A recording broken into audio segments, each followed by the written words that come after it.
Till Death Podcast with your hosts Ian and Jen Avina. Brought to you by Skyview Studios and Chelsea Smile Clothing. What's going on, guys? Welcome back to the Till Death Podcast. My name's Ian. And I'm Groot. I mean, Jen. We are back here. We're going to be doing our Avengers Endgame breakdown. Bum, bum, bum. Not just the review like our last episode. That was just us kind of talking about it. We're going to add that in break there. But it down. But we're still going to break everything down. Kind of almost scene by scene, kind of basically. But just so you guys get a full nerd out. That's what this is going to be. Remembrance. And what I've been doing actually is I've been going on Facebook, and I wanted to try and maybe implement this at some point, but do kind of like a Facebook saved links. You know, when you're scrolling through and I've saved so many things. Oh yeah, I have. And Facebook reminds me daily that I have things saved that I haven't opened. 30 things you saved. Yeah. Oh yeah. It's like I save them, but I never read them again. So what I did is because of our theme of Avengers, I saved some links. So maybe we can talk about a couple of those things since that's our whole point with this one. Our whole cast today. Exactly. So just want to say, don't worry, we have other things than Marvel to talk about, but we're just getting them out of the way so you guys have it. Yeah, don't worry. I'm going to go the complete opposite side of things and talk health next week. Don't worry. It'll be mostly Jen on the next one. There's a car in the background, I guess. So we are going to do the Chelsea Smile ad. And, well, I guess we're actually I'm going to have doing Jen it. I'm just going to put you to it, babe. Jeez. Okay, I'll do this better than you. Oh, I'll do it right. Okay, all right. Chelsea Smile isn't your typical run-of-the-mill startup clothing line. Founded in 2017, they've taken over a decade of metal touring experience and adapted the clothing line to fit the times. They've searched for the best quality cotton and best denim to create their brand. You won't be disappointed. Styles change, family stays the same. Join the Chelsea Smile family at chelseasmile.co. Dang, Boom! Look at that. Look at that. And the funniest thing is I think your face turned about as red as your sweatshirt right now when you started talking. No, because before we started this one's like, hey, you want to do the ad read? No. No, it wasn't no, it was no. The tiny little, no, I don't want to do that. And what's funny is I think it was maybe the fourth or fifth episode we started having Chelsea Smile as a sponsor or something around there. Mm-hmm. And yeah, actually, I think it was the one with Gonzo. We were talking about a bunch of shit. I think that's literally shit. I think it was just funny.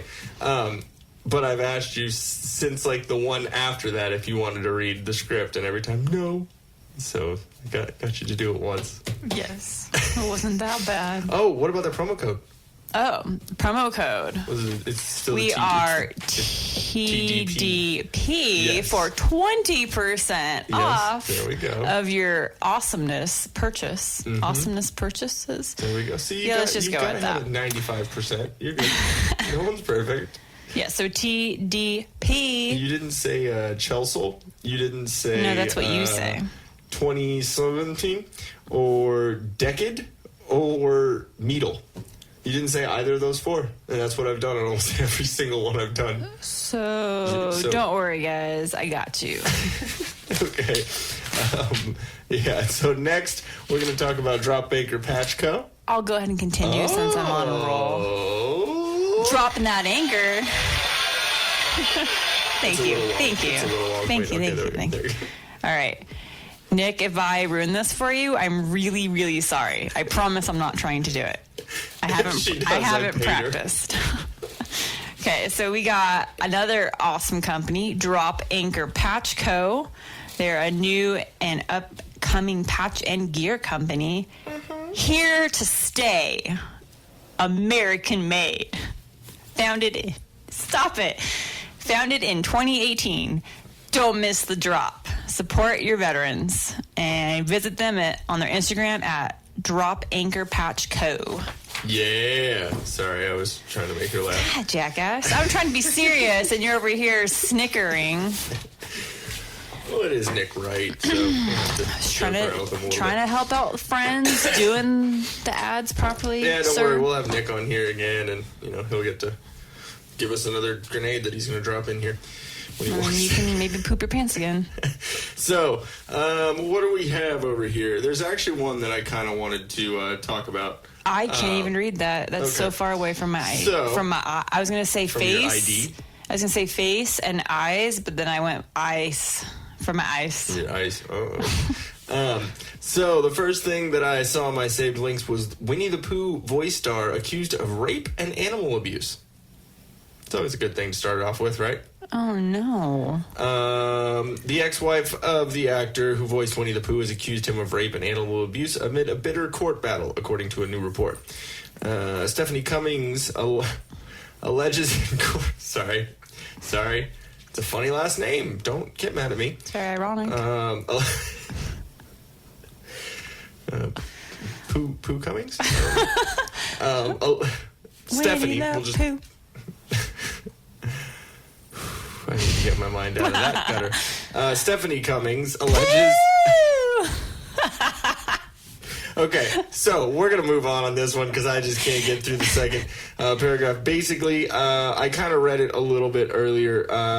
Basically, the wife is trying to win a court case, and she said before they were divorced that if you ever try to divorce me, that I would say that you tried to rape me. Wow. So, as we read that news story, we're going to take actually a little break because I have a delivery at the front door, and talk to you in a second, guys. DoorDash. And while we're on that break, we're going to play a little clip for you that we had recorded a couple days ago. We actually thought we had lost it. I think at some point we explain that here in a second. But, here's some pre-production clip from another conversation we had about Endgame. If you guys didn't know that we weren't nerds enough. Thanks for listening. So stop listening right now. Go see the movie. And then if you haven't already. Yeah, if you haven't already, why'd you start listening to the beginning of this podcast? I'm probably talking directly to Nick Wright right now. He's like, what? Stop it, guys. He texted me last night. He said, so, what movies do I really need to see before watching Endgame? You know what? My boss asked the same thing. All of them. Okay, now, I told her, because she's like, she has seen a lot of them, but she's like, okay, your top 3 to see leading up. Definitely, I think one of them needs to be, why do I want to call him Shakespeare? I don't know why I want to call him Shakespeare. Thor? No. Dude, at the end. Oh, Doctor Strange? Doctor Strange. Why am I thinking Shakespeare? I don't know. So, I think that one's highly important. Yeah, there are a lot in this one that have a lot to do with Doctor Strange. Doctor Strange. Then Avengers 1. Because there's a lot of shit from there. Yeah. Okay, so Ragnarok. Ragnarok, yeah, but then Thor the Dark World too, because they go back to that. Okay, so 2. So 2 and 3. Okay, the thing about this is there's 22 movies. I know, and that's what I told them. I'm like, well, literally every movie that has led up to this plays a part. Like a big part. So, but I mean, okay, for somebody that's trying to get a good grasp of this and to kind of understand what's going on, can we narrow it down to a handful then? 5. Pick 5. Okay. We'll go Iron Man 1 because it's the beginning of the whole thing. Mm-hmm. Iron Man 1. So we don't need the Hulk. No. Iron Man 2, not really. I mean, there's some cool things in there, but not really. No. It's just the introduction of Black Widow and War Machine, I guess, but you get enough of them. Throughout the rest of the shit. What is there? Thor 1, not really. I mean, I'm saying 2 and 3 on Thor. 2 and 3, and that's one of the funny parts about this movie is it makes you want to go back and watch Thor: The Dark World, and it makes you okay with that movie now. I just want to watch all of it again. All of it. 22. Yeah. Yes, I'm so down. I think we start on Friday. On Friday? Yeah, and we watch them in order. Okay. What, like a movie a night, or however much we can get through? Okay. Exactly. I'm so down. Okay, so leading up to your birthday for an Endgame birthday. Oh shit! I really like that. A little late on that. Sorry, guys. Okay. Guys. Okay, so May. May is Marvel month. Dude. You're killing it right now. I'm loving this. Okay. So, let's see. So, welcome back from the little break we took. That little clip was from something we had recorded that I thought I deleted because I'm a dumbass. But I found it. So we clipped some things out because what it basically was the beginning to the review breakdown stuff. That's kind of part 1. Yeah, we actually figured out on that little recording at the very end. Oh yeah, let's split these. So it was kind of like the pre-production of it, but we both thought that part was kind of funny. So one thing I did notice while we were listening back to that is the Shakespeare thing is kind of funny, and I think the funniest thing about it is that when I ask you, when we're trying to figure out what you mean by Shakespeare, I ask you Thor, and you come back and be like, no. Like, I'm the ridiculous one. How'd you get Thor from Shakespeare? Because, I don't know, like... Here, I'm thinking Shakespeare, us. Strange, S. Oh, yeah, okay, I get that. I Cape thought Thor because... kind of stuff? I just immediately went there because, different accent, maybe? I don't know. Not sure. Not racist? I don't know. Also, one of the things that I noticed in that little break was you and your gummy worm eating habits. Word for word. Oh, no. What I like to do... You can't quote me. Oh, I can. If I said something that ridiculous, and you're... Are you trying to tell me something right now with the biting of the gummy worm? I'm going to end up choking on this. Yeah, so word for word, your quote. I love eating the gummy worms by putting them in my mouth and sucking all of the sugar off. So it's wet and slimy, slippery. I don't know. They're sour gummy worms, and I like to eat the sour, sugary part off of them first. Oh, yeah. And then I bite the head off of them. I feel threatened. Okay, so what we're going to do right now is we're going to get into the beginning of our breakdown. First, I'm going to do the synopsis. Let me see. Where do I have that hidden? Okay. So, synopsis for Avengers Endgame. The grave course of events set in motion by Thanos that wiped out half the universe and fractured the Avengers' ranks compels the remaining Avengers to take one final stand in Marvel Studios' grand conclusion to 22 films, Avengers Endgame. Boom, boom, boom. Nice addition. So we have a ginormous list of characters for this. So huge.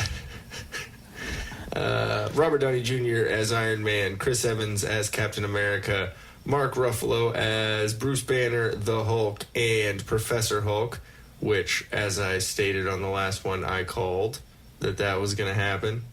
I've been calling that for a minute. And then Chris Hemsworth as Thor, Scarlett Johansson as Black Widow, Jeremy Renner as Hawkeye, Don Cheadle as War Machine, Paul Rudd as Ant-Man. Let me see. Phone's doing funky things over here. Benedict Cumberbatch Snatch as Doctor Strange. Chadwick Boseman as T'Challa. Brie Larson as Captain Marvel. Tom Holland as Spider-Man. Karen Gillian as Nebula. Evangeline Lilly as Hope Van Dyne or the Wasp. Tessa Thompson as Valkyrie. Elizabeth Olsen as Scarlet Witch. Anthony Mackie as Falcon. Sebastian Stan as the Winter Soldier. Denai Guerra as Okoye. Benedict Wong as Wong. Palm Clementieff as Mantis. Dave Bautista as Drax the Destroyer. We have Letitia Wright as Shuri. Jon Favreau as Happy Hogan. I like his portrayal of Happy Hogan. It's pretty cool. Marissa Tomei as May Parker. Taika Waititi as Korg. Angela Bassett as Ramonda. We have Michael Douglas as Hank Pym. Douglas? Michelle Pfeiffer. Yeah, Douglas. He is... Without dogs. Michelle Pfeiffer as Janet Van Dyne. William Hurt as Thaddeus Ross. Kobe Smulders as Maria Hill. Or who's that? What's her name? Robin from How I Met Your Mother. Sean Gunn as Kraglin. We have Winston Duke as M'Baku. Bradley Cooper as Rocket Raccoon. Vin Diesel as Groot. Such a huge role. Yeah. Because he's big. Get it? Yeah. Gwyneth Paltrow as Pepper Potts or Rescue, which I liked in this one. Josh Brolin as Thanos. Chris Pratt as Star-Lord. Sam Jackson as Nick Fury. We also have... Who else do we have in here that is worth it? Oh, yeah, Seth Green as Howard the Duck, because he's in this. Yeah, but we don't even notice him until we were going back and looking. Rewatching. Still kind of funny. Let's see. Actually, Robert Redford was in this too, which was pretty cool. Going back to the past. Frank Grillo as Brock Rumlow. That was pretty cool too. Peggy Carter was in this. They even brought Jane Foster back and Natalie Portman. I was about to say Jane Fonda. I was like, where's Jane Fonda in this movie? There's weirdness going on. Was there anyone gummy worms. else that we didn't fucking... Oh yeah, Renee Russo as Frigga came back. We had Tom Hiddleston as Loki. John Slattery with Howard Stark.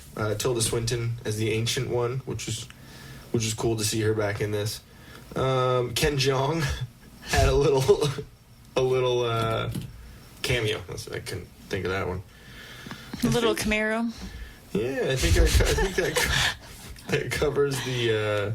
Like all 100 important people. Yeah. Okay. So we did one little Facebook saved item thing that before the little break, but we have a couple maybe. So okay, one that we saw was Hawkeye. Hawkeye's the scene where he gets the Soul Stone from Vormir because so he kind of Widow. like. So he wakes up in the water, just as Thanos did, and wakes up and opens his hand and he. So no humans can hold. What I stone? read kind of in that article is basically, and I thought it was just the stones all together. You couldn't. So it's by WeGotThisCovered.com is where I got the article. But basically, what happened in the article is it said that some stones could have different rules about them, I guess, because the Power Stone, which was in Guardians 1, remember they all grabbed hands, and Star-Lord's like half god. So that's why he grabbed it and they could. Maybe then with this one, maybe the Soul Stone's a little different. Maybe the Soul Stone's a little different. Maybe because he's the one that made the sacrifice, he's able to hold it. Yeah, that's what I was thinking. I think that's what... But it brings up a good point. Yeah, it does, which we should kind of look into that more. But I think that's why I didn't really second guess that. Because, I mean, it happened before. Yeah, exactly. It was like the same thing. You wake up in the water. Yeah. Have it in your hand. But it does. But what's cool is it gives us something to talk about. If they answered every fucking question, then it wouldn't be interesting, and no one would want to. Or they just neglected to. Or after 3 hours worth of fucking movie, they're like, yeah, there's going to be a couple things. Not everything's perfect. So I understand that. But another thing was the I Love You 3000 line, which is a tearjerker every time that I watch that now. Or every time I've seen it. Was actually a phrase originated from one of the real life children of Robert Downey Jr. So it's kind of cool. Him and Robert Downey Jr. and his children say that to each other. So the Russo brothers heard it and thought it was impactful, so they could bring it into the. Yeah, but what did you also see? Oh yeah, that's right. That's what's kind of crazy. Part of that. Thank you. Having babe. to do with that number. Yeah. So if you add up every title.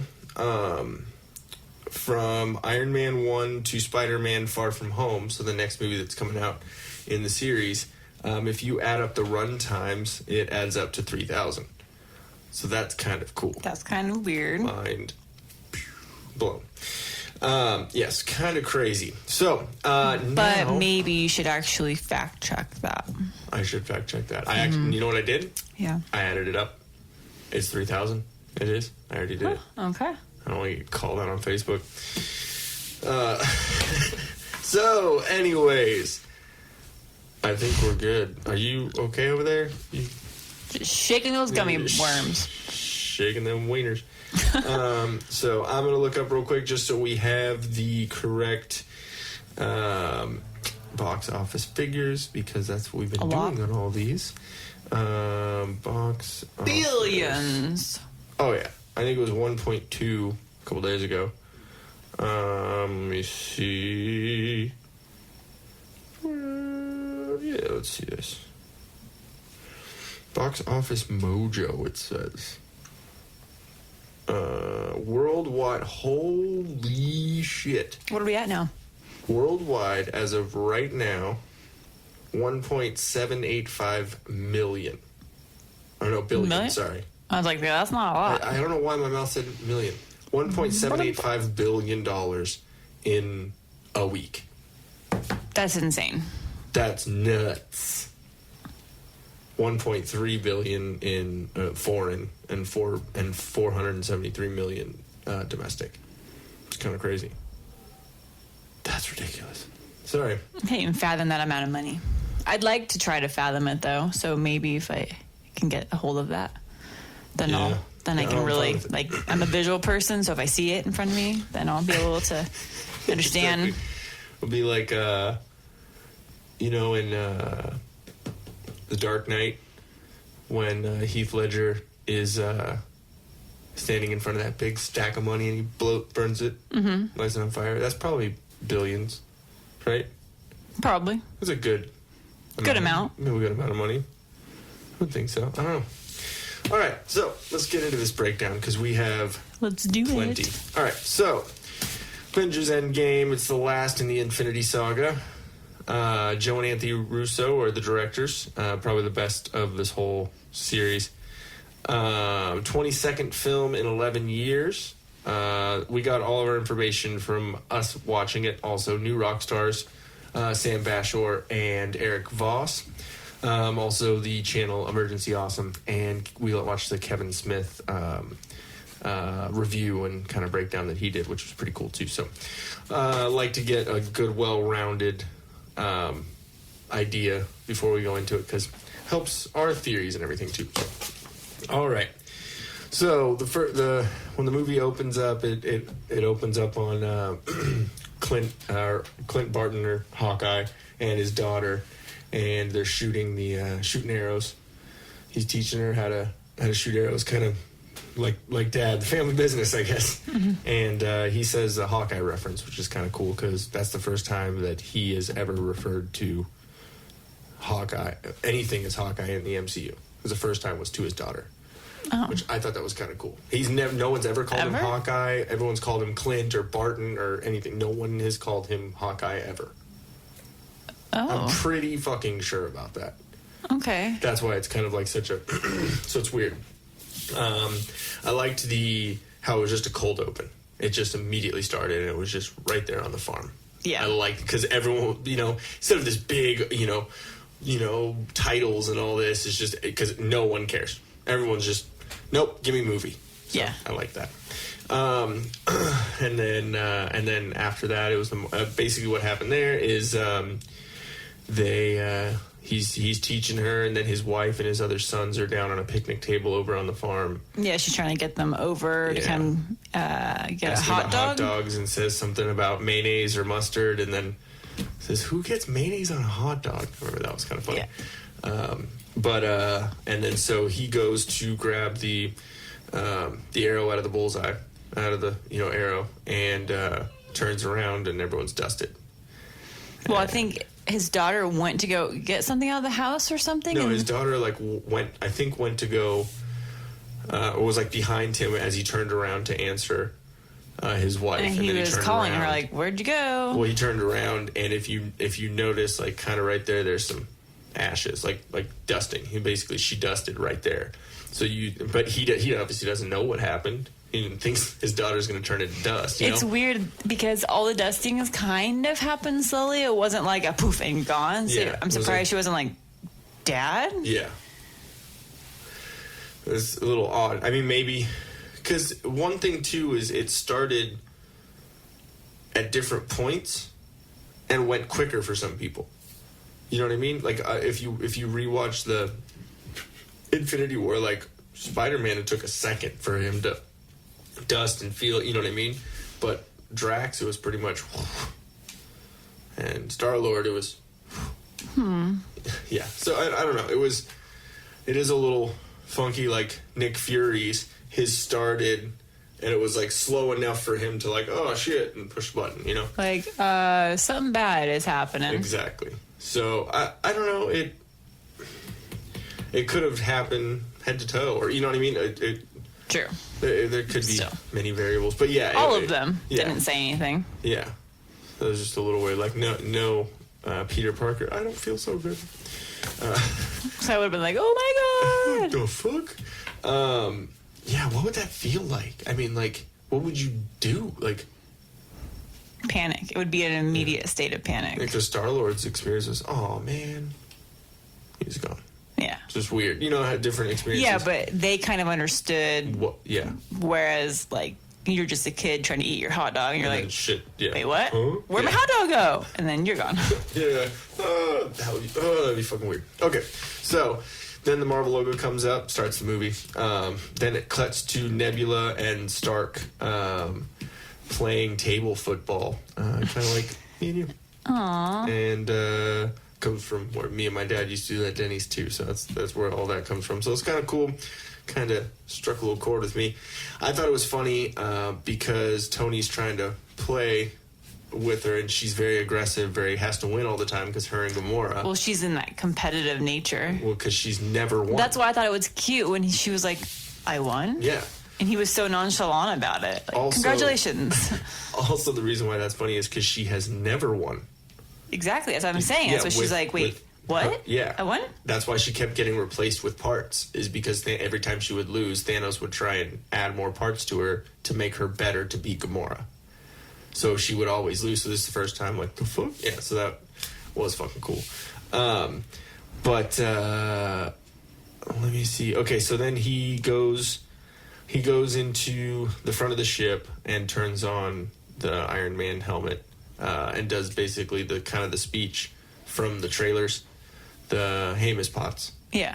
And I thought that was interesting too, that I'm glad that they kept it that too, because they weren't married yet. So it's still Miss Potts, not Mrs. Potts, Yeah. And I heard that. I was like, that's cool. But he mentions 22 days being trapped in space or stranded in space. It's 22 MCU movies. Yeah, that's what I was thinking. It's pretty cool how they did that.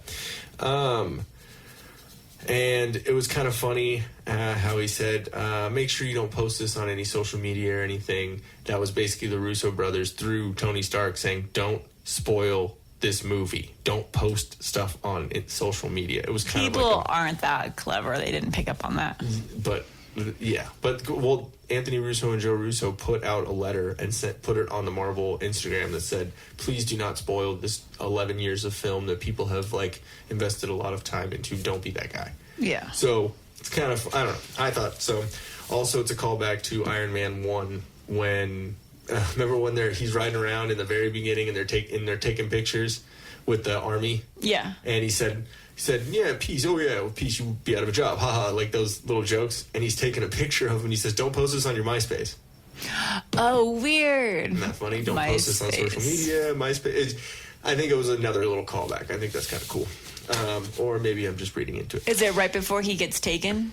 Yeah, it's right before the bomb blows. Yeah. Or the So it's very first movie, and then I thought that was just awesome. Cool.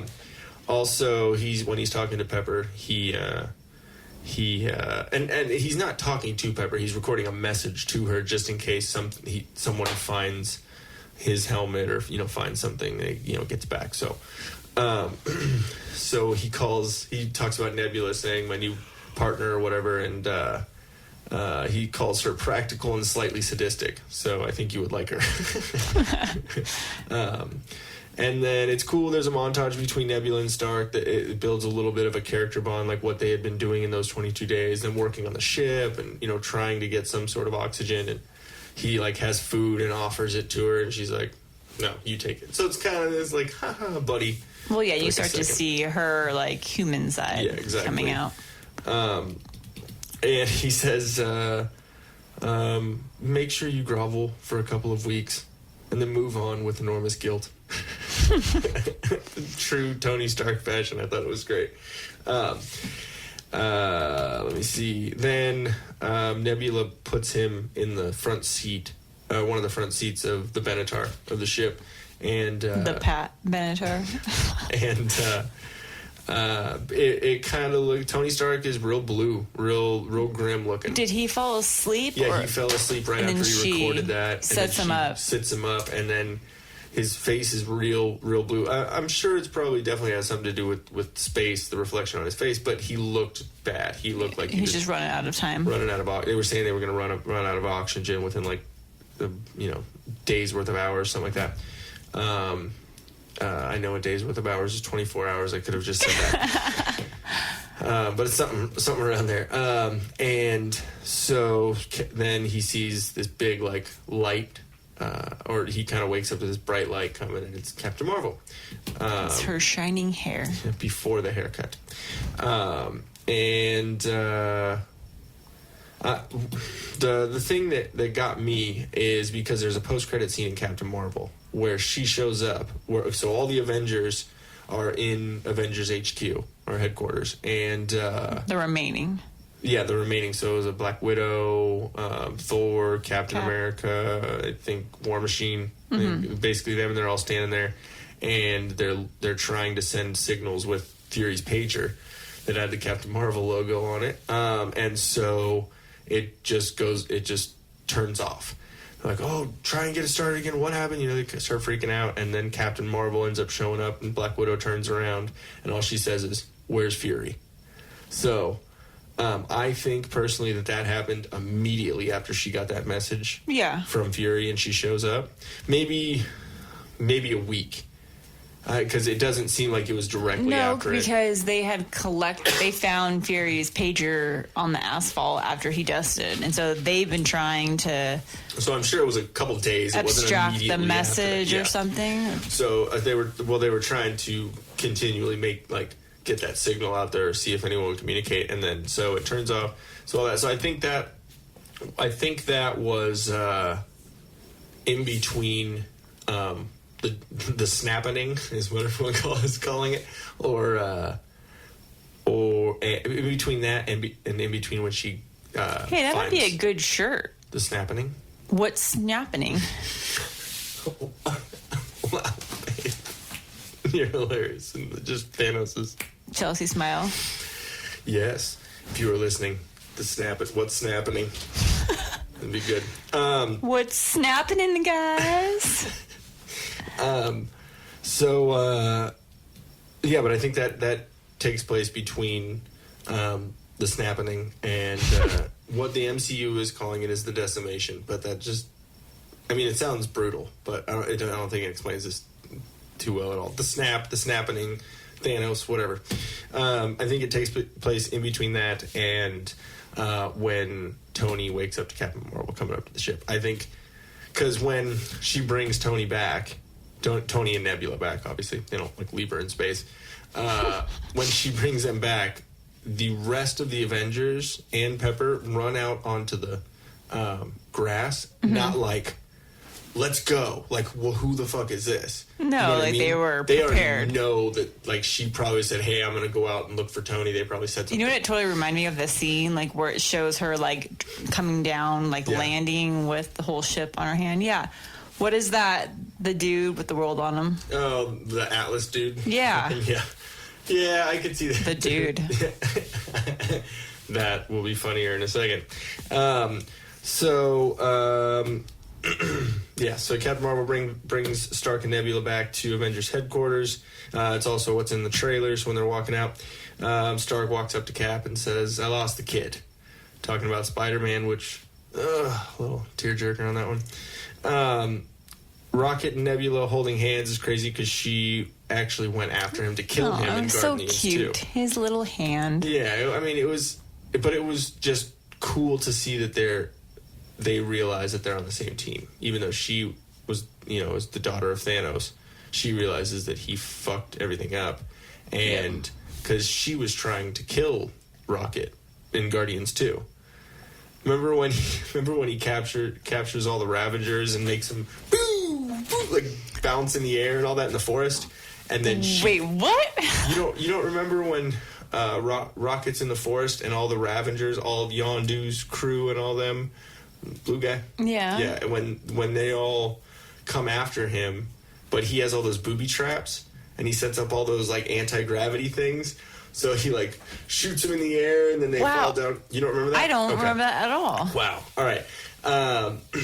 At the very end of that scene, Nebula gets broken loose because she tells Baby Groot, if you don't let me out, your friend is gonna die. About Rocket. And then you see Groot's eyes are all welled up with tears, and so he lets her go, and then Baby Groot's I want a little Baby Groot here. A little tree. I guess that's our money tree. Yeah, it's teenage Groot now. It's gonna leave its twigs everywhere. But after that, basically what happened is she got let loose, and then she yanked the mohawk off of Yondu's head. That's right. So he couldn't do the arrow anymore. Yeah. So, and he's like, oh god, and then falls, and then she takes Rocket hostage, and then that's the taser face scene and all that. So like, it's just funny to see Rocket and Nebula kind of like, hey, playing friend. Well, not even good. That, but just that. Yeah.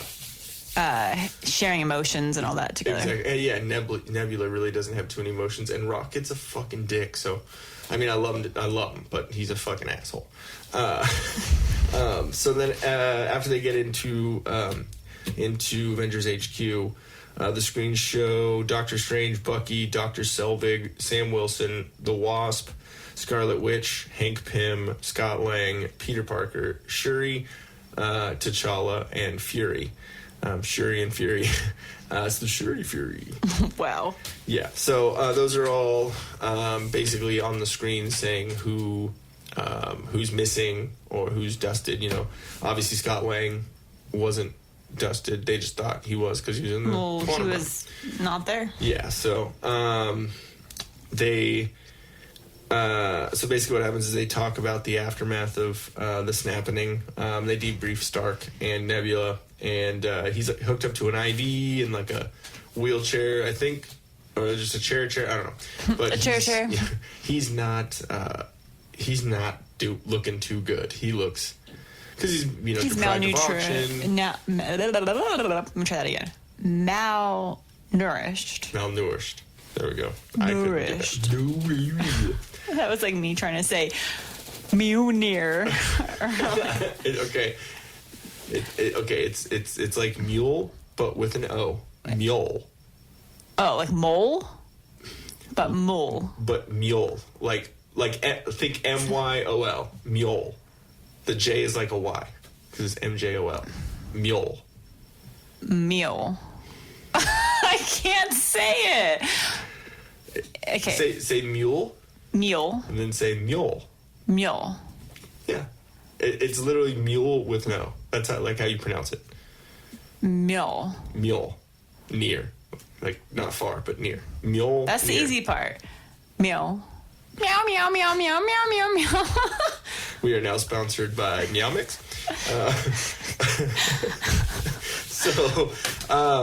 Why do we... I don't know why I said that. Oh, because I messed up on something. Anyways, he was hooked up to an IV, and he asked what's wrong with Thor, and Thor's pissed about failing. Rocket calls him. Rocket says, "Well, he did kind of fail." Oh.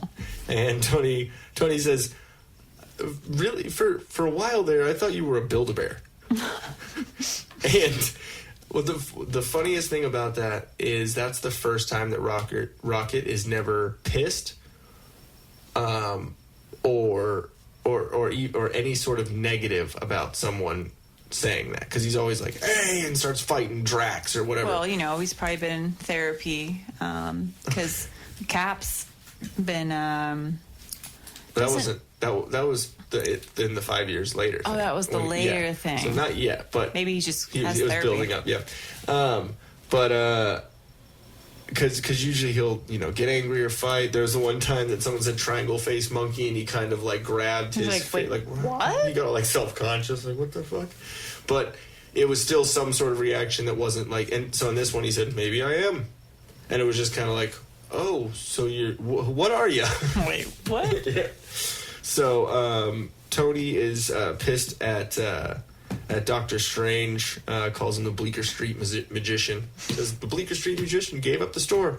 He's never liked them. Yeah. Well, obviously they had some sort of bond because we were on the same team, but they had their differences. Yeah, what was their whole beef anyway? Because Tony's a little brash. The way he is, the way he talks, and also because when he goes over there to meet him, yeah, he's like, so crash. Yeah, he's like, so what are you supposed to be? Yeah, he's just very blunt. Remember when he shows up and they're in the park, he's talking to Pepper. He says, "You handed out tickets or something?" He's just kind of a jackass. Like when he calls I just want to know, yeah, but it's specific to him. I want to know what the deal is, like if there's something else behind. There could have been, or could be. There's gonna be a Doctor Strange 2. Maybe something's explained in there. Yeah, too, I'm thinking something happened. Yeah, there could be, or he had heard of him, and some good theory, by the way. And he when Cap says, "Oh, you fought Thanos," or something like that, he says, "No, I didn't fight Thanos. He wiped my face with a planet," which I thought that was crazy because he threw that whole moon at him, which that was gnarly. Also, he tells Cap that he says, "I needed you," and like kind of pleads him, like, "Where the fuck were you? Yeah, like where you just left." Because in the beginning of Infinity War, Cap's kind of on his own. And remember, he steps out of the shadows, catches that spear. He's all gnarly because after Civil War, he was in the shadows. And he repeats the past speech where he says a suit of armor around the world, and said, "I said we'd lose. You said we'd do that together too." I thought that was kind of cool how they're bringing back all those things too. So then Tony takes out the chest piece and gives it to Cap. Collapses. Falls on his face. Like a little over dramatic there, are we? Just pull out my life force. Yeah, it was definitely Tony Stark, but it was almost like he was like real drunk. Like he was just he was always obviously all fucked up. Yeah. Then Captain Marvel says she's off to kill Thanos. I thought that was going to happen. I knew she was going to immediately be like, you know. Yeah, but it was like no stubborn. big deal. It's like, all right, there's a bad guy. Yeah. No one stopped him. Don't worry, I will do it. Then Nebula tells them where Thanos is in his garden. Basically on his retirement community. Exactly. Oh, that's cute. Thanos has a retirement plan. Fucking Rhodey. Then Rocket says there was a stone, Infinity Gauntlet-like energy surge 2 days ago, just like the same one during the snap. I have a little side theory about the energy from the snap. That potentially could be some way that they introduce mutants into the MCU. Because an energy level like that, it's snapped all over, and people that have some sort of gene in them. I mean, it could be... but what island was he on? He seemed like he was on a secluded area. No, he was on a different planet. I'm saying when the snap happened, that much energy being burst. Like the big, not chemical spill, but... over in, what do you call it? That thing that actually happened in real life. Back in the, I don't know when it happened. Like help me. I'm trying. Wait, what energy? The energy plant that. Oh, the power plant? Are you talking about in like Russia? Yeah. Oh. Like that kind of thing? Chernobyl. Yeah, like my brain cannot function right now. I'm like, the big energy thing. Yeah. You're like, help, babe. Yeah. I'm trying to look for the hints. Are you talking about that? Like something to those effects? Well, yeah, basically like, but she's saying everyone's gonna grow like a fifth leg. Wait, people everyone. don't have they 4 have legs. 2 legs, a fifth leg, like a fifth appendage. You're saying it like the third and the fourth wouldn't be great. Like they're just fifth. Fuck those third and fourth ones. Everyone's got them. Yeah, I'm gonna be an octopus. I'm just gonna grow 8 legs and just get out of the way.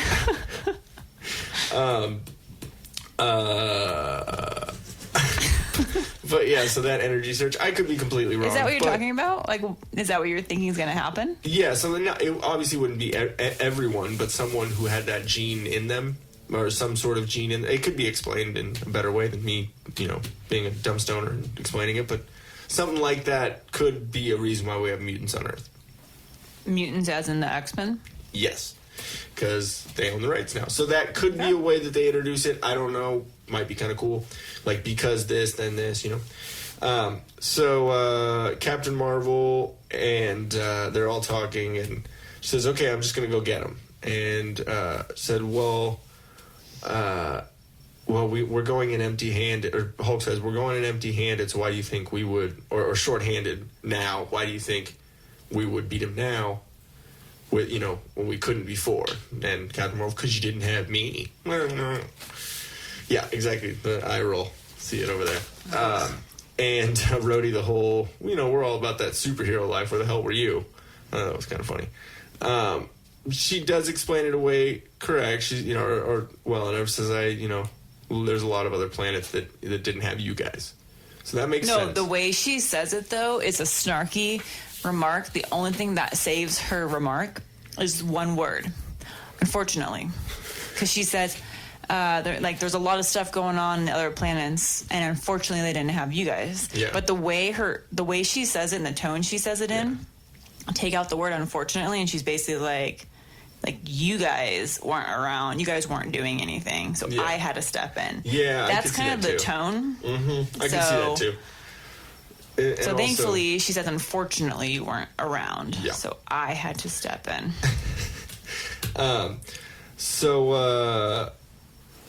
Thor gets up after not doing anything, after really not responding to anything for, days.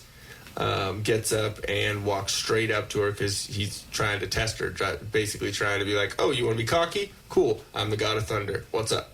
Stands in front of her and summons Stormbreaker, and she doesn't move. She kind of smirks at him, and he says, I like this one. So it kind of warms her up, I guess, to the team. Cap, let's go get this son of a bitch.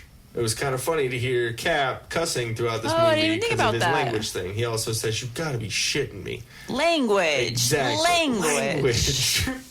So, and then after he says, let's get this son of a bitch, the Avengers title. So big, so pretty cool. From the trailers, Nebula, Banner, Rocket, Captain Marvel, Cap, Black Widow, Rhodey, they all jump to Thanos' planet, to the where he's at the garden. And it was kind of funny with Rocket saying, "Who hasn't been into space? Don't puke on my ship." Captain Marvel goes down to do some recon. So she jumps out, goes down, and sees that there's no one besides Thanos, and comes back up and says, he's just like picking berries or something. Yeah, well, yeah, he's running around. Has I think his left side. Is it? His right. Well, because he was wearing the gauntlet with the left side. Yeah. In this one, everyone had it on the right side, which was, I don't know if you noticed that. But yeah, so his whole left side, it looked like he had kind of like stroked out because of the damage of not only the snapping, but he snapped again, which we'll come to find out in a second. But it burns. About half of his face has some sort of. It's almost like if you were to get electrocuted, and it's like singes your. Yeah, it's like but he's purple, so it's not like so it's a little bit different. But like Barney. And you actually mean Barney the way that the dinosaur this time. I'll be more specific for you. I'm still sorry about that one, babe. That was a bad. I didn't get that. But yeah, he's limping on that left side. He's holding his left arm. It's kind of pathetic looking. Yeah, he's definitely. But he does exactly what he said he was going to do. He wanted to get rid of half. See, of everything in the it does call back to him having good intentions. Mm-hmm. Him just wanting peace for everyone, because we joke about it'd be nice if a lot of people weren't around anymore. But I think that's what the measles are doing. Yeah, maybe that's what it is. Maybe all the dumb people that aren't vaccinating are God's way of thinning out the herd. The dumb ones that don't vaccinate their fucking children. Did you hear that? I don't know. Were you the one who told me? You were the one that told me. What? About the measles? I think I told you about the measles. What was it? So I don't know. Maybe it wasn't you. Maybe I heard it at work. A lady that was that had active case of measles went to go see Endgame. Went to a theater. Me? Yeah. Highly contagious. Burn that bitch at the stake. Yeah, so I want to look that up and see what happened. I'm gonna look that up right now and see what. While I'm going through a couple of these. Okay, so Captain Marvel goes down to recon, and she says that it's just Thanos, and Nebula says that's enough. So basically saying Thanos is still powerful because she hasn't seen his him stroked out yet. So an injured Thanos. Let me see. Yep, got through that. So he's sitting there after he gets up into his little hut. He's sitting there just looking out into the into the skyline, and then he gets hit with a blast by Captain Marvel, and she basically chokes him from using the gauntlet because the gauntlet's still on his hand. It seems like it's almost like melded to his hand, like because he still has. Yeah, it got heated up and it's singed. It's fucked. And part of a him. Second one that he used to also. It was a pretty cool move that she used. So she blasts him and then comes in and then wraps around his neck and holds her foot on his hand so he can't close his hand and use the stones. Use the force. But it was a pretty cool. Every time anyone says use the force anymore, it reminds me of our toilet. Please explain that to people. Yeah, that needs to be explained. Yeah, he uses the force on a daily basis on that toilet. Yeah. So I just hear the plunger. There's no more toilet paper. Help. So I had a little addiction to Wish, the app, because they have a lot of fun stuff on there for cheap. They have amazing stuff on there. And they have a bunch of stickers that you can put on stuff, and so I got a bunch of toilet stickers. That burp was kind of perfectly placed. So we have a sticker on the top of our Star Wars bathroom, which yes, all those things were from Wish also. But on the top of the Star Wars bathroom toilet, it says "Use the Force," and it has a little hint, like the bathroom stall guy, like pooping on the just toilet. hanging on tight and using the Force to force it out. And then you open up the toilet, and on the back of the toilet seat, not toilet seat, toilet cover, right? Yeah, lid. The lid. We don't have a Oh, wow, fuzzy cover or something on there. I can't speak tonight. So We're not on the toilet 80-year-old ladies with the heated, squishy seat. I can't wait for the No. A It'll make heated. it- Okay, it'll make wait. it come A out heated easier. seat, I'm pretty sure is like. Aren't the heated seats like the squishy seats? Yeah, I think so. Why? That seems so unsanitary. Unsanitary? Wow, both of us. Sanitary? Yeah. Okay, found the article, by the way. Okay, real quick.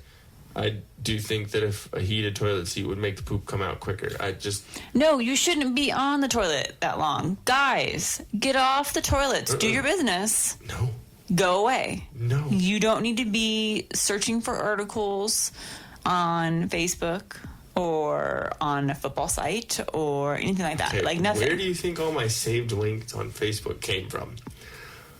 When I call you And from I'm work pooping? and I hear an echo, I know you're in a bathroom. Exactly, because I have no shame. I will answer the phone while I'm pooping. I'm letting everyone know who listens to this. If you call me and I'm dropping a deuce, I have no Yeah, shame. so and I if you will hear answer an the phone. echo, it doesn't mean he's downstairs on the tile. It means he's in the I'm bathroom. shitting. Exactly. I'm shit. Want to take care of business. Anywho's measles. So it happened near us. Go figure. It happened in Orange County at an AMC by a 20-some-year-old. So, yeah. It was some anti-vax mom from the past, 10 years probably? Just didn't vaccinate her kid. It says she was early 20s. So we all got that vaccination when we were all super young. So that means her parents didn't get her vaccinated. Thanks, dumbasses. So basically it said everyone in the theater was exposed for like a certain amount of time. 3 hours. That's Well, fucking 3 ridiculous. hours, but the health department was saying that they had to warn everybody that came into that theater for 12 hours. Yeah, that makes complete sense. So her and then the guy who was screaming out spoilers should both be hung. Sorry. Well, I would have been mad. mad. 'Cause I would have been like, okay, what seat was she in? I don't want to be in that seat. Yeah, ever. Burn it. But did we used to do that? Did we like people that were like heinous criminals? We'd burn them? We'd hang them in the Yeah, street. like what we did with witches and stuff. Yeah. Not, just don't spoil movies. Wow. Yes, that's where I'm at, folks. So they realize. So after Captain Marvel chokes him, was holding the gauntlet. Then, that's right. So they all come in. Who is it? Rocket and Nebula and was it Iron Man? Yeah, Iron Man comes in and they're all holding him down. I believe. Wait, fucking was it? And there was a quick chop, though. It was Banner in the Iron Man armor. I think Yeah. that's what it was. And then it was War Machine, and they were all there holding him down. And then Thor comes in and chops his arm off, so he can't use the gauntlet. And then the gauntlet rolls over, and you realize there's no stones in the gauntlet. Missing all the bling. Yeah, so he says, I used the stones to destroy the stones. When asked what happened to that big energy surge again, what was that? Were you using it again? What we really don't know is that he actually used the stones to buy his vacation island. His retirement home. Currency. Yeah, that's what it was. So he paid off all the islanders. He bought the whole island. He got told them rights to to all fuck the off. little shacks. Yeah, exactly. He's got all the. What we didn't see, berries. he hired the people that live there to be like his maids and everything. So yeah, that's what we didn't see. That's where the stones went. And then he killed them all. just because he needed that extra little bit of death. And we were seeing him as he was preparing like for the big feast for that night, because he was going to feast all by himself. So after he says, "I use the stones to destroy the stones," you can see Thor getting real angry, and then Thanos says the "I am inevitable" line, which he says a couple times, and then Thor just shink, chops his head off, and Rocket says, "Oh no, what did you do?" Yeah, but the way he says it. He says, "What did you do?" Yeah, like... Or, "What did you do?" What did you do? Yeah, kind of like a... See, there we go. We're actors now. We can say it different. What did you do? What did you do? William Shatner. What did you do? Wow. What did you do? No? That dude. I know who you're talking about. Who works in the Beyond section? Yeah, with remote control. walking. Sweet. Okay, not far off. Wow. Yes. Okay, we're probably going to split this one in a couple too, because we got way more, and we're both idiots and squirrel moment everything. So, we're literally not even to the 5 years later part. So, Thor gets it's 1 hour. Yeah, Thor gets a little pissed off and chops his head off, and immediately says, "I went for the head." So there's that callback to when he's stabbing Thanos, and he's stabbing him in the chest. He says, "You should have went for the head," and then snaps. He went for the head, but now everyone's like, "Great! Now we can't even talk to him and find out possibly where he hid the stones." Yeah, exactly. So, good job! You ruined our chance of getting everybody back. Yeah, and I mean that was his point. But so then everyone in the theater was like, "Holy!" And I'm wondering too if that scene, because obviously, like. Everyone was so distraught over all their friends and family disappearing, and then this like all culminated to like this one event, and then the big letdown. The stones are gone. He chops his head off, and I'm wondering if now he's like blaming himself for everything, because he was already mad that he failed.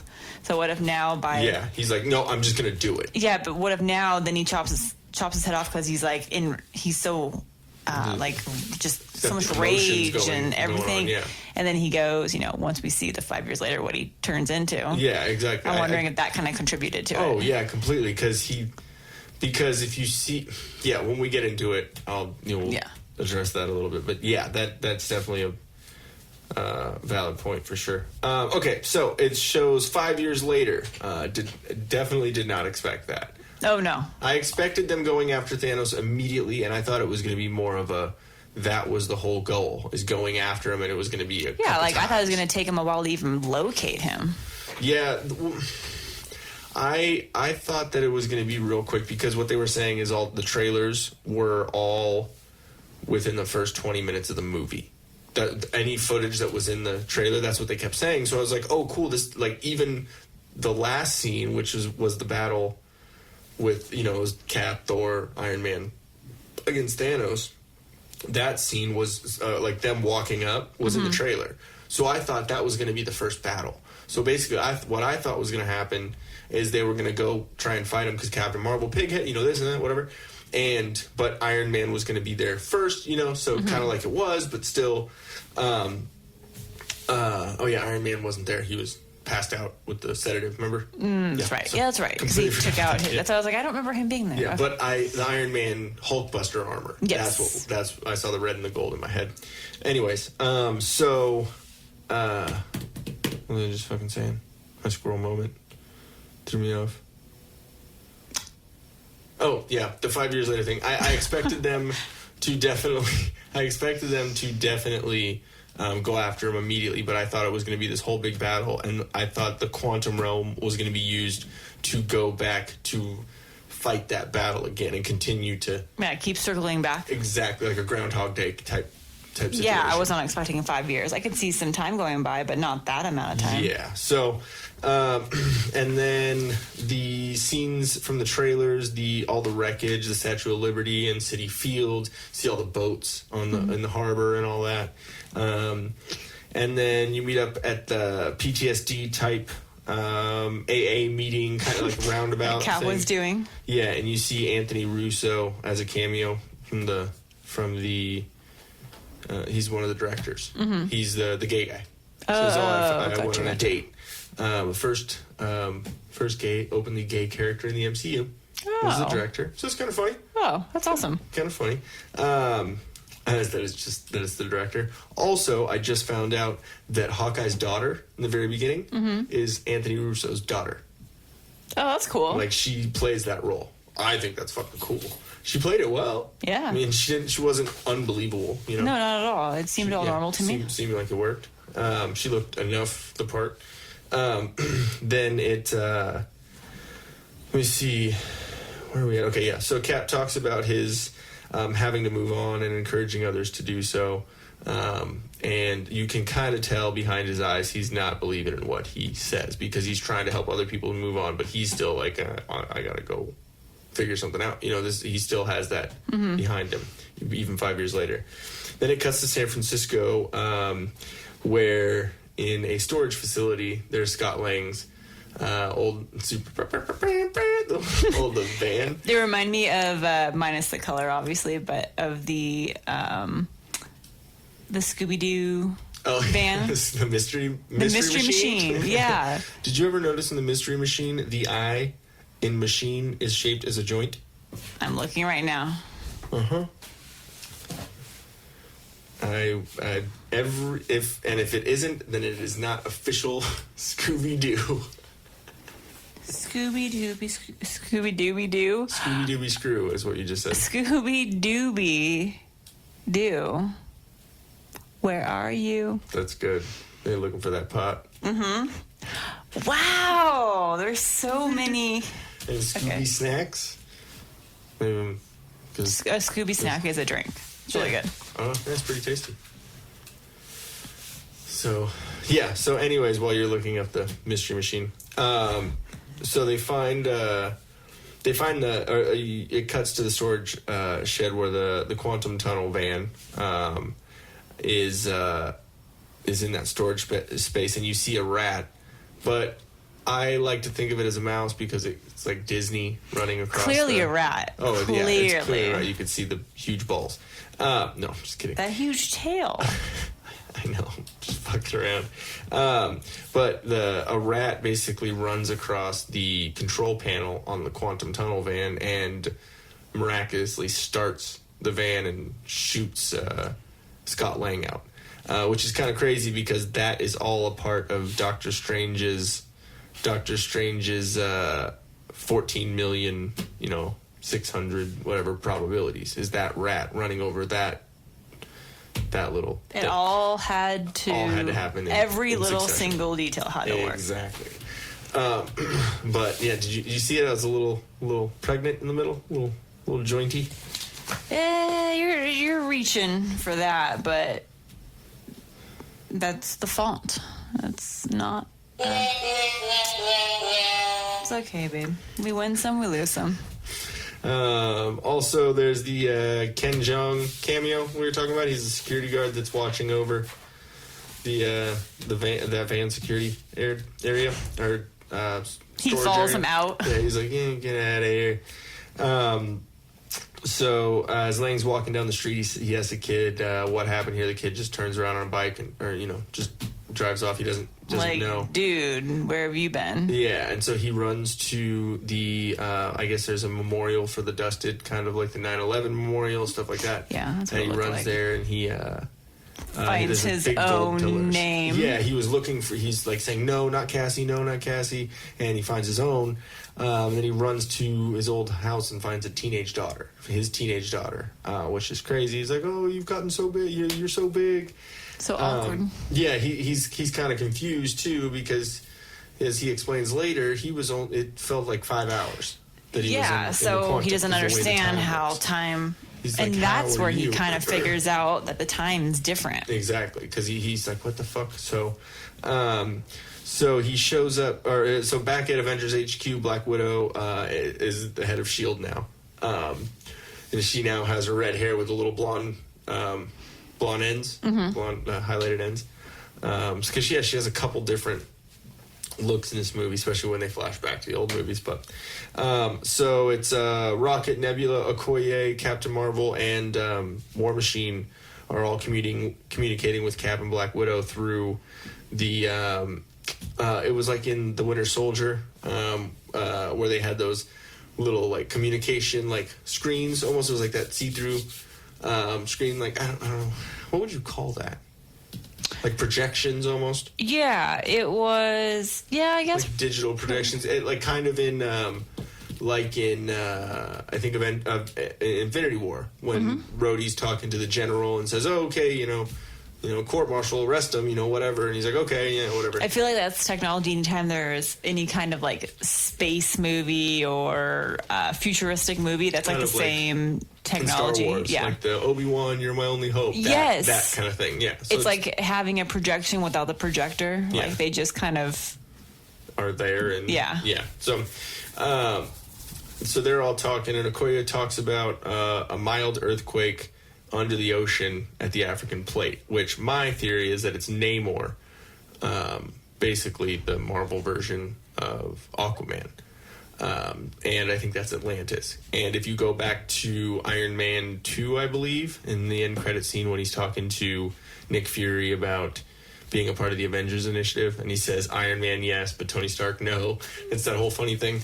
In the back, there's a map, and it had New Mexico, which is where Thor was, which we hadn't got that movie yet.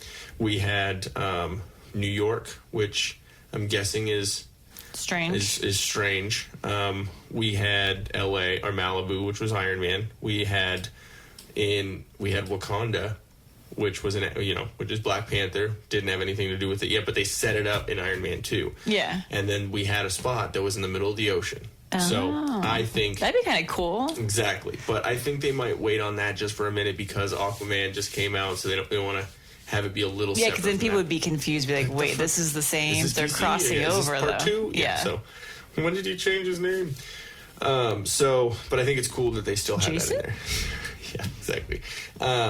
Mimosa? He Samoas. Yeah, we'll stop that one. So. There's other words that mean other things. So what she says is we handle it by not handling it. So she's basically saying, don't even. Yeah, we realize something's there, but we're not. Yeah, we don't dealing really with care, it. which I think it might be an issue because I think at some point Namor was a villain. At first, Namor, I don't have any. Yeah, he's not a huge character, but he, since he's like the Aquaman, he's Atlantis, all that stuff, anyways, so Captain Marvel says, you're not likely to see me anytime soon, and Rocket says, what, gotta go get another haircut? Just gonna buzz cut it. Yeah, because I should have prefaced that with Captain Marvel has her comic book, true to form, haircut, which... she looks a little like Peter Pan, like blonde Peter Pan, has the kind of the pixie cut. Basically. Yeah, completely. And so I probably should have prefaced that before, the haircut joke. But anyways, I thought it was kind of funny when when we watched the movie and at the very, towards the end when she pops up and you see her haircut, I was like, Peter Pan. Peter. Yeah, there you are, Peter. Oh, wow.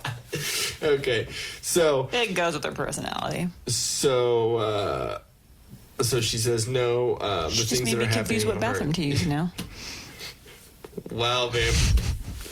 Well, it's California. Just use any of them, I guess. So she says the things that are happening on Earth are happening everywhere. Rocket's like, yeah, okay, that's a good point. Yeah, but the way she says it, I feel like she's like, oh, well, you guys just have one planet to deal with. I have all the others. So many. We So hate her. Captain Marvel looks at Rhodey and says, good luck, and looks at him and says it, and this is probably me reading into it a little bit. Totally you, I don't see it. But Captain Marvel and War Machine in the comics are actually an item, so I don't know if they're. Oh, that's a real thing. Yeah, in the comics they were a thing. So I don't know if that's why I looked at it that way, because I was like, They scissor? Is that what you're doing? Well, yeah. No, it's more like sword fighting. Yeah, that makes sense. She's got a penis. So gummy worm. Yeah, all of the length of her hair went the length of her penis. Well, the way she acts, small.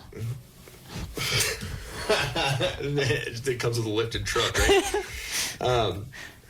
Okay. She lives in Temecula. That was a really ridiculous squirrel moment. Anyways, guys, so just go with it, okay? Yeah, you're still here. We're gonna teach everyone to go with the Jen and Ian way of thinking. I think that's what our brain does a lot. It farts. Exactly. Okay, where are we at? I wrote so many notes on here, and there's me like Peter Pan. So War Rhodey Machine. and Black Widow start talking about federales finding cartel members massacred, and they're referring to Ronin. He says it's definitely Barton. Said with the way the scene was left, I don't know if I want to find him. Like he's fucking crazy. Was Ronin only? I know, like he went crazy. Is he only though going after bad people, or is he just like pissed and going after whomever? Is he like an assassin? He's like an assassin, an hired assassin kind of thing. I think he's like a mercenary basically. He's okay. It's all on his own. So, but he went to go learn all this crazy ninja shit, like sword fighting, and be part of that threesome. Yeah, compare swords, bro. So Cap shows up and talks to Black Widow, and she says, "If you tell me to look on the bright side, I'm gonna throw a peanut butter sandwich at you." He's trying to like cheer her up, just be the Cap or whatever. Be funny. And so Cap's talking about, I'm telling everyone to move on and all that, but some move on, but not us. He's being a typical Cap, just very friendly and happy and let me help everyone. Yeah, being Captain America, what he's supposed to be. So, and then the message from the trailers of Scott laying out with his van, like, "Hey, is anyone home? Let me in." Ant-Man. And they're like, "Holy shit. I know you remember that. Is this a recording or is this real?" Exactly. So it's literally the scene from the trailers. But the only thing they changed about it is up in the very top on the trailers, it said archive on that video feed. So they still kind of fucked with fans about that. So there was a thing saying that, is that a video from the past? You know what I mean? They thought maybe he went back to the past and recorded that video at Avengers headquarters. Something like that. Weird. He was in the wrong time or something like that, so they were watching a video, but obviously it was live. So not all the trailers were completely accurate, but I liked that. And then Scott Lang talks about the quantum realm, basically saying it's a microscopic universe within our universe, or within the whole universe here. He said he got stuck for only 5 hours, not 5 years, and it was right before Thanos. So he doesn't call it snap or anything like that because he didn't know that happened. So he calls it right before Thanos. That's true. Kind of funny. He says time works differently. There's no way to navigate it, and he talks about trying to find the way to be able to navigate time. And so Cap says, "Wait a minute, are you talking about a time machine?" And he goes, "No, of course, I'm not talking about a time machine." Okay, yeah, I'm talking about a time machine. Yeah, and they list all the movies. Yeah, and he's like, "I know it's crazy. I know it's crazy. I mean, whatever." He's like kind of freaking out, and Black Widow goes, "I get emails from a raccoon." So I thought that was fucking crazy. She's like, "Calm down, bro. That's not crazy at all." And then it cuts to Stark at his cabin. Outside his cabin with his daughter Morgan, who remember in Infinity War? Remember in Infinity War he envisioned that. He didn't envision not that the exactly. daughter. I don't believe, but he said I remember having a child and naming it. He goes, what was your eccentric uncle's name? Morgan. Boom. Oh. In like a little bit of chills, right? Yeah, I didn't even remember cool, that right? part. And she has the rescue helmet on with the little hand thing. He's like, and says "Where did something. you get that?" I can't pick out exactly what she said, but she said something like, say your presence or you'll be incinerated, or like something kind of cute and little, like a little kid, but with the helmet on. And then she said, "Where'd you get that? That's a special anniversary gift from your mom." But your mom never wears anything I buy her, so it's kind of funny. So, and as he's taking her back into the house, Cap, Black Widow, and Ant-Man show up and basically talking about what their idea is, going to the smartest man, whatever they could find, and they call it a time heist is what they're doing. They're stealing time, which is kind of cool. And so he's basically saying time heist won't work, and their plan to get the stones and re-snap everyone back. Is your plan based on Back to the Future? Yeah, but he was saying, but I thought at some point they were saying that it doesn't work the way it did in Back to the Future because stuff always changes. Well, yeah, and that's basically what Tony was saying initially before they tried it out with Banner, which we'll get to in a second. But he was basically preempting that, like, hey, it's not going to work like Back to the Future. Like, are you stupid? You know what I mean? Yeah. And so Tony says he won't try it and says he can't because he can't roll the dice. He already has his second chance. He already got his daughter. He's living a good life. Yeah, he's fine. He's safe. Which he is actually, I think, the only one that comes out more on the bright. Yeah, because he didn't lose his wife. He lost. He didn't lose his wife when he has a daughter, but he lost Peter Parker. So there's that loss there. But in the grand scheme of things, he turned out somewhat okay. But I think he realized that he did have a loss, and that's kind of why I felt like he went to that secluded cabin or whatever. Yeah, he was like, I need to be by myself. I don't want to be around. Like, I'm not going to be involved in this anymore. Yeah, I'm out.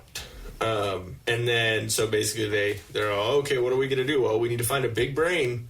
And then it cuts to Professor Hulk, which again I called it. Yeah.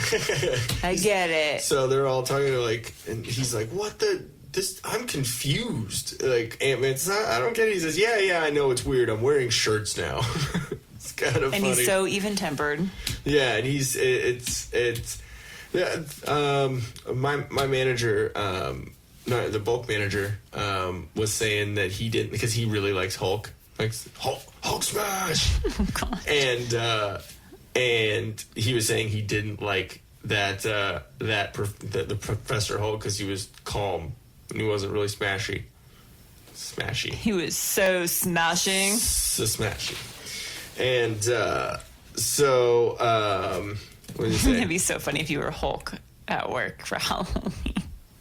Just with the glasses. That'd be pretty good.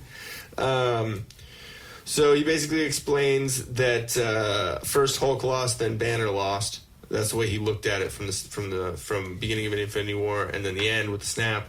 He says he initially thought of the Hulk as a disease, and then he realized he was the cure. And he spent 18 months in a gamma ray lab and put the brains and the bronze together. So I would love to see at some point that process. That would just be really the trial cool. and error. Exactly, that as some sort of short film, or like maybe like a YouTube kind of thing. He accepted himself. Yeah, exactly. He accepted his transition.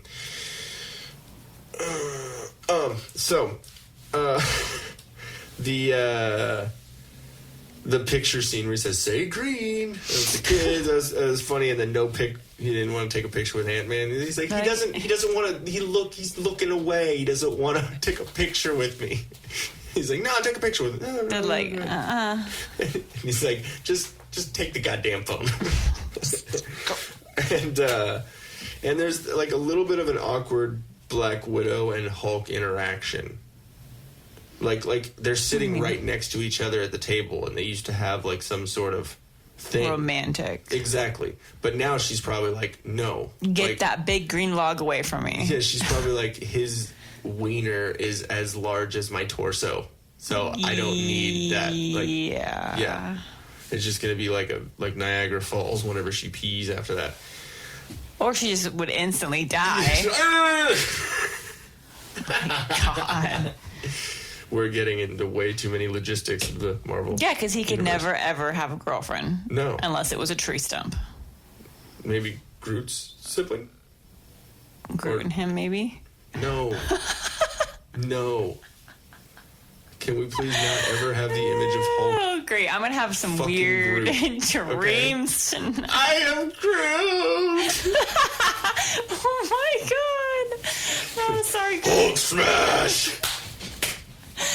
And then all that's left of Groot is just a tree stump. He's like, Rocket comes in. The fuck? Who raped Groot? Oh, my God. Okay. So, yes, you heard it here first. The theory of Hulk and Groot having a weird. A threesome? What is that? Rocket watching? Rocket's the cuck on the side. Wow, this is good. Let's go. Okay, so I just thought it was an awkward interaction between the two of them. Then, of course, I knew there was going to be the talk about his penis, her vagina, just, Anyway, so back to Tony at home. It's because she's thinking the entire time he's talking. Yeah, she's all. I want to see how big it is. She's like, I just want to see. Can it fit? What? The tip? Just it. So it's back to.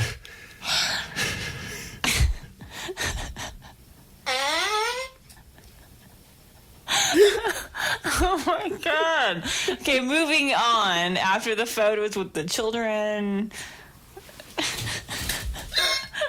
Come on, do I have to take over your notes? I'm sorry. So it cuts back to Tony at home, and he looks at a picture frame with him and Peter Parker, and he kind of gets the feels. The emo moment, and then he starts looking at the possibilities with time travel, and he has his AI Friday. It's not Jarvis anymore. And but it's Friday is the name of his AI now, and he says, Friday, render this. Kind of almost like Jarvis rendered Iron Man's first armor in the first one. He says, Jarvis. So really it's just the AI that figures it out. Yeah, basically. And so, Tony Stark had nothing to do with it. Nope. And so he's sitting there watching a render, kind of like the old Iron Man suit in that same projection type thing. And he realizes that, and he realizes that he figures out time travel. Says render successful or something. So like now it's up to him to decide to go and tell them that he figured it out. Yeah, I think it's a really funny reaction when it says, "Oh, render, successful or whatever." He sits back and just covers his mouth and shit. And she's like, yeah, and then Morgan, his daughter, is sitting on the stairs, like spying on him, and goes, "Shit." He's like, no. He says, that's mom's word. Shit. No, she coined it. She owns that one. She says, what are you doing? I'm working on some important shit, okay? I think it was cool to see his relationship with his daughter. I think they played that out pretty well. Yeah. And then, so he's putting her, he said, what was that? Did you just knock? No, did you hear that? That was your chair. Maybe. I don't know. It was creepy. I just got the chills big time. I don't like that. Yeah, me too. Make sure our front door is locked. Yeah. So, anyways, so they're sitting there, and he takes her to, he says, you got to go to bed. What do you want? Or she says something about juice pops. And he says, oh, that's extortion. Or okay. Yeah, or entrapment or something like that. He's like, oh, okay. So he gives her juice pops and they go take her to bed. And so she says, I love you 3000, which is that line that I was saying is actually one of his kids says that to him in real life, Robert Downey Jr. So that's kind of cool. And then he goes, okay, go to bed or I'll sell all your toys. Fine. Every parent in that movie, I'm sure, laughed really hard because they probably said that same fucking line. Go to bed or I'm going to give all your toys away. Threaten. It always works. Exactly. Just threaten. Okay, no, Mom. So, and then Tony sits down with Pepper and says, figured it out, by the way. Just nonchalant. Yeah. I fucking figured out time travel. And Pepper's response is, she goes, and when you say it, like, because she doesn't get the same things. It's like, oh yeah, time travel. It's like, that's amazing and terrifying at the same time. She says basically, you know, I know we got lucky, but some other people didn't. And he says, I honestly could throw it in a lockbox and throw it away in the ocean, in the bottom of the ocean, and just go to sleep. And so she said, but could you rest? And that right there comes back in a big way later on in the movie. And that's what's kind of cool too with Pepper at that point. Like, you know that she's supportive in what Tony does, because she didn't even like argue or come back at him with anything at that point. She just knows how he is. Yeah. So she wasn't like, well, no, you got to do that. Or she went about it in a correct way. I'm not trying to tell him like, no, that's wrong. Yeah, just basically kind of giving him that devil's advocate. Yeah, which I thought was cool. So then it cuts back to Avengers headquarters for the time travel tests, and there's a joke about losing Lang when he's like, yeah, I don't know, either all of it's a joke or none of it's a joke. I don't know, it's time travel. And they're like, okay, we're good. And Ant-Man's all, I don't know. So I think it's funny as they're sending him through time to test it, he comes back as a teen, as an old man, then a baby, and then Hulk's like, okay, just kill the power the next time he's on, and then he pops back out and he says, somebody peed my pants. That's when Black Widow just walks away like, this isn't going to work. Yeah, exactly. So I don't know if it was old me or baby me. Or me. That was great. I love Paul Rudd in this MCU. I think he's just that amount of funny, which is great. And then Cap's outside and he hears a fucking sports car speeding around. Immediately, when I heard that sports car, I looked at you. I said, Tony. Oh yeah, comes racing in. And in a new futuristic Audi. So I think what Kevin Feige did is went into the future to get that Audi and brought it back for this movie. I think this. Yep.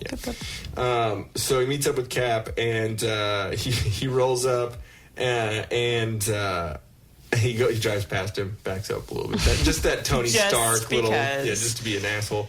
And he looks at me. He goes, "Turned into a baby, didn't he?"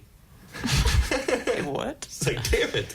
Like, this dude's so smart. He wasn't even there. He just fucking already knows. So he says basically what happened is you were pushing, instead of pushing Lang through time, they pushed time through Lang. So that it was it was a miscalculation on Banner's part because he's not really he doesn't understand about any of that stuff. So he was just going off. Pushing buttons. Yeah, that's always reassuring. I don't know what the fuck I'm doing. Kill the power. Yeah, let's do that while you're in another dimension. So Tony says we got a shot at the stones, but I have to be honest. I have to keep what I have and not die trying. That's a little bit of a teaser to later. So basically, Tony gives Cap his shield back. He says he made it for you, talking about his dad. So keep that under wraps. I don't have something for everyone. It's kind of funny. And then Rocket, Nebula, and War Machine show up. Ant-Man's out there with tacos. I love that part. And then War Machine blow away. He flies back in, and his tacos were still there, but all the cheese. The shell was gone. Your hair, the way you were moving, all of a sudden looked like it was just out to the right of your hair and bouncing and pointing and moving on its own. And I'm like, that freaked me out.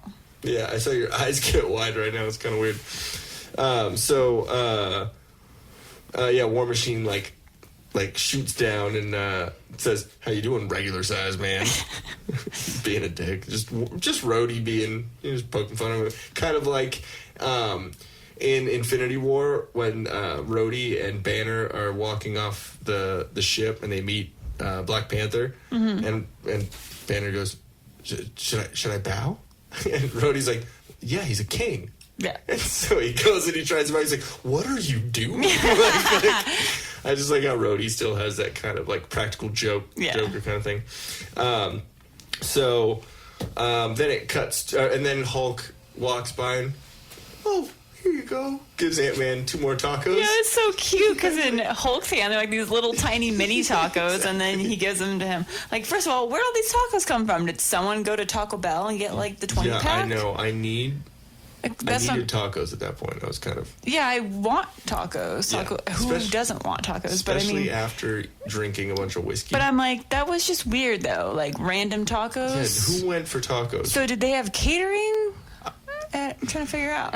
It's important. Obviously, it wasn't random from Nebula. Tacos. It wasn't from, like, other planetary tacos that were brought back. You know what it was? It was just a food truck that had pulled up. Oh. See? He turned the van into a food truck. Exactly. There's a quantum tunnel in the back and tacos. Food trailer in the front of it. Okay.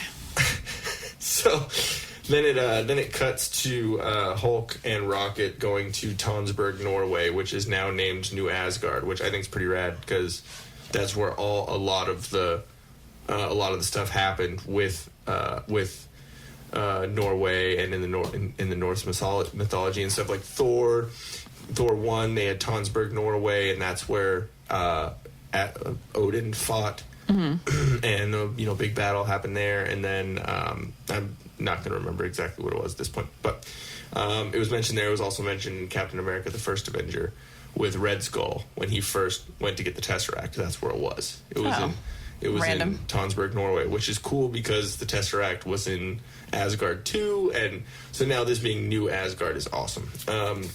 Professor Hulk sees Valkyrie, says, "Oh, hey, angry girl." She's all, "I liked you better either of the other ways." Yeah, I don't not like this. you in this. So I'm sure the bulk manager, my boss, probably was like, "Yeah, I can agree with you." So they go up to Thor's house, and you meet Fat Thor, Dad Bod Thor. He's got dreads, a dad bod, a huge beard, and same different color of eyes. Still has the butthole eye. The butt eye. The butt eye. Well, what's funny though is when the camera first goes on Thor, onto Thor. You see his long hair, and I'm like, oh my gosh, yeah, he's got his long hair back, woo! Yeah. And then it pans down, like, woo. And he looks exactly like the dude from Big Lebowski. But oh my god, he looks like he's like fucking 9 months pregnant. Yeah. He looks terrible. He's like 14 months pregnant. That dude, he's got a couple kids in there. That gut. And those floppy arms. Yeah, he's got the flyaways and the man titties. They're Korg and Meek from Ragnarok are playing Fortnite. It's basically like Call of Duty. Oh, okay. It's the same kind of thing, but it's just like a new one. I haven't really gotten into it, but it's funny because Korg gets shit talked to by this like teenager online. Which is Noob Master 69, I think that's what it was. And so Thor goes on there and says, if you ever do that again, I'm gonna shove this up your butt. Yeah, the fuck he says butt. It's just funny to hear him say that. And then Korg's all, thanks, Thor.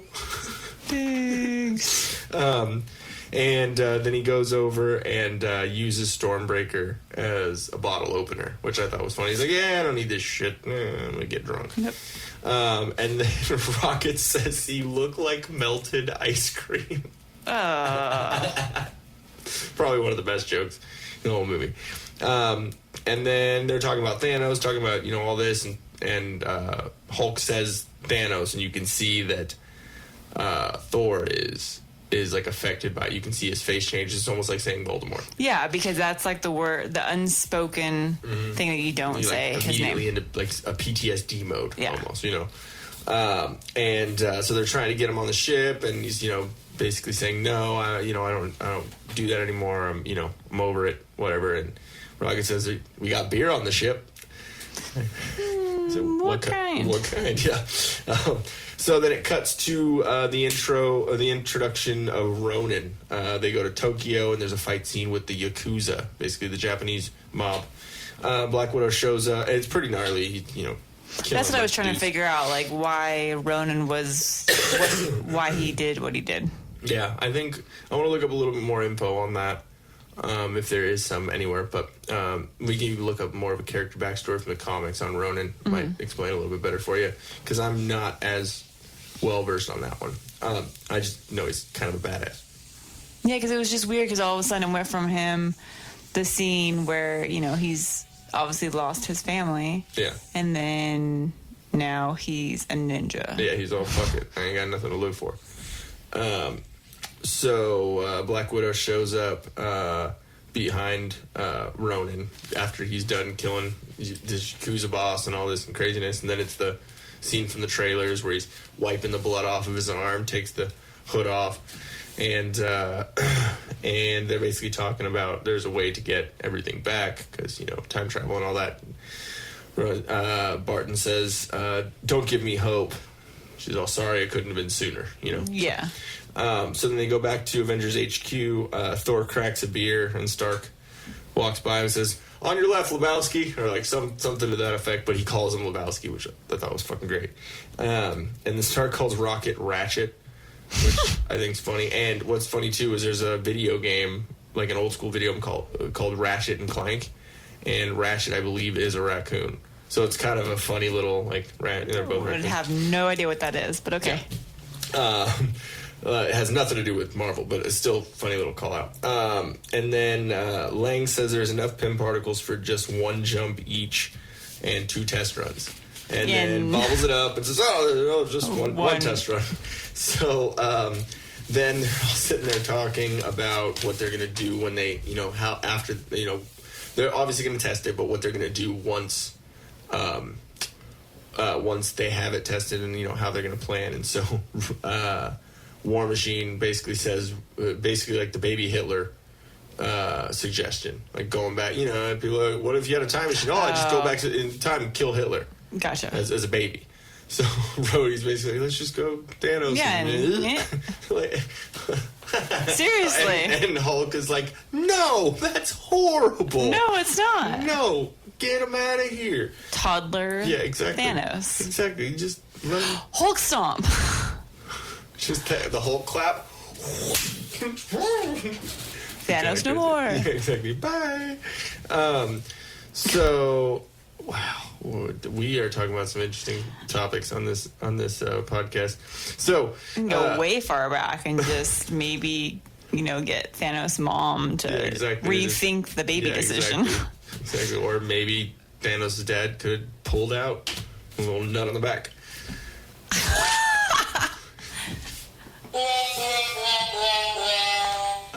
So Professor Hulk then explains that time travel doesn't work like that, and he's like, "Why would you think it would work like that?" And War Machine and Ant-Man go, "Star Trek, Terminator, Time Cop, Time After Time, Wrinkle in Time, Somewhere in Time, Hot Tub Time Machine." I love that. Bill and Ted's Excellent Adventure, and then Ant-Man goes, "Die Hard." Oh, no, not Die Hard. Like, wait. He's just trying. He's excited. He's like, oh, no, damn it. So he's like, so Back to the Future was a bunch of bullshit? So they have Hawkeye test the tunnel, and he navigates using Stark's time GPS, the little hand wrist, like little communicator.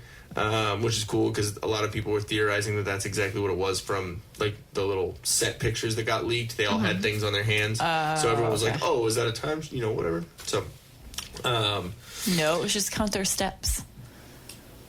It's a Fitbit.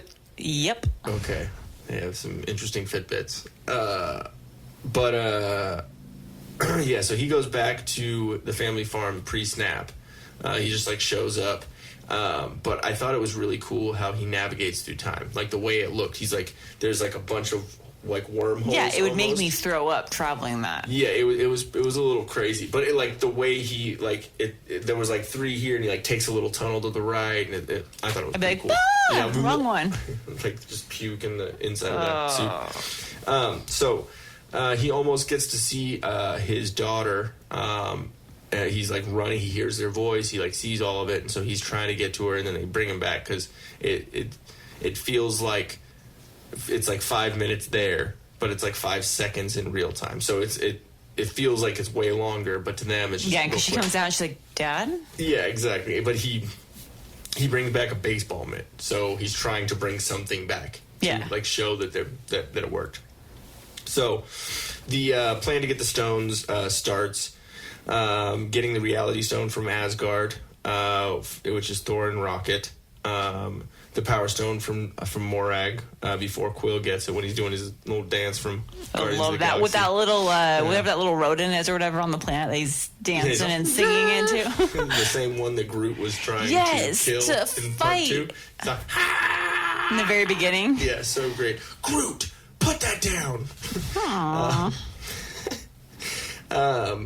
And then, so that's Nebula and War Machine that are going to do that. Then the Soul Stone and Vormir, which is Black Widow and Hawkeye. And then they realize that the Time Stone, Space Stone, and Mind Stone are all in New York at the same time. The Time Stone from the Ancient One, because Doctor Strange at that point had not been the Sorcerer Supreme, so she still possessed it. Hulk was supposed to get that. And then the Space Stone and the Mind Stone, Tony... Ant-Man and Cap are supposed to get it. It's back in the Battle of New York, 2012. So it's really cool because the Reality Stone from Asgard is from Thor: The Dark World, and they bring back Natalie Portman as Jane Foster for this, which is funny because she never wanted to come back. Oh. That's why she just didn't want to be a part of it anymore. So, whatever. She's kind of an asshole. That's what I've heard. All my celebrity friends. You go to coffee with her. She was actually an asshole to Patch one time, my little brother.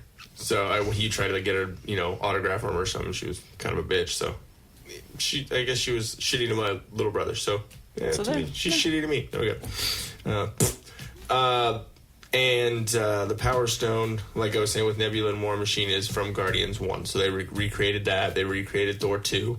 And the Soul Stone on Vormir, they didn't recreate any movie for that, but they brought Red Skull back in, which was cool, because he's the protector of the stone. And then the Battle of New York was amazingly done. How they matched everything to those old movies, which was really cool. Do you think they used any pieces from those old movies? You mean actual set pieces, or you mean the scenes themselves? The actual scenes? Yeah, the circle around of all the Avengers where it's all them. I believe that's scene for scene. I'm pretty sure. Okay, that's what I was wondering. They used it as a set. Remember, because they the camera shoots up and then they look down then the other ones are over here. Yeah, it's kind of using it just as a placeholder. But I thought it was pretty cool. And then from the trailers, how it says your teams, blah, blah, blah, all that. That was cool. And it said, and here it says there's 3 teams, 6 stones, and 1 shot. The scene, let me see. Yeah, so the scene where they're walking to the time machine, basically, but in the trailers, you didn't see everyone because obviously they're not going to, show everyone. So in the trailer, it was Hawkeye, War Machine's Tony, Cap, Rocket, Nebula, Ant-Man, and Black Widow. And then in the actual scene, we added Professor Hulk in there and Fat Thor. So, because we didn't know where they were in the trailers, they didn't want to show that yet. Because obviously Professor Hulk's a big deal and Fat Thor's a big deal. Yeah. Those are fucking spoilers on that. So they all walk to the platform from the trailer and the whole whatever it takes thing. And, they all put their hands in. And so when they show up, in the Battle of New York, they show up and see that scene where they're circling around and they see, after they're talking or where they see Hulk run by and smash shit and fucking throw a taxi on top of a dude. Okay, that's the part I was confused on. So when they see they see Hulk do that and then they tell Hulk, well, maybe you gotta smash some stuff. Yeah. Why? Well, because he's in this timeline, so if anyone else sees the Hulk, and they see the Hulk just fucking walking down the street, they're going to be a little confused. The like, fuck? Why he's because not? Because at that point, he's okay, nuts. that makes sense. Yeah, so he's like, okay. Takes off his shirt. He's like, okay, I find it a little gratuitous, though. Like, he's like, no, smash it. So I'm sure that right there. And so he goes, like barely pounds on the top of like the taxi and like it's throws like a emo Hulk. He's like Eeyore. Like, I guess. So then it cuts to the Sanctum Sanctorum, which is where Doctor Strange is, the building that's in New York.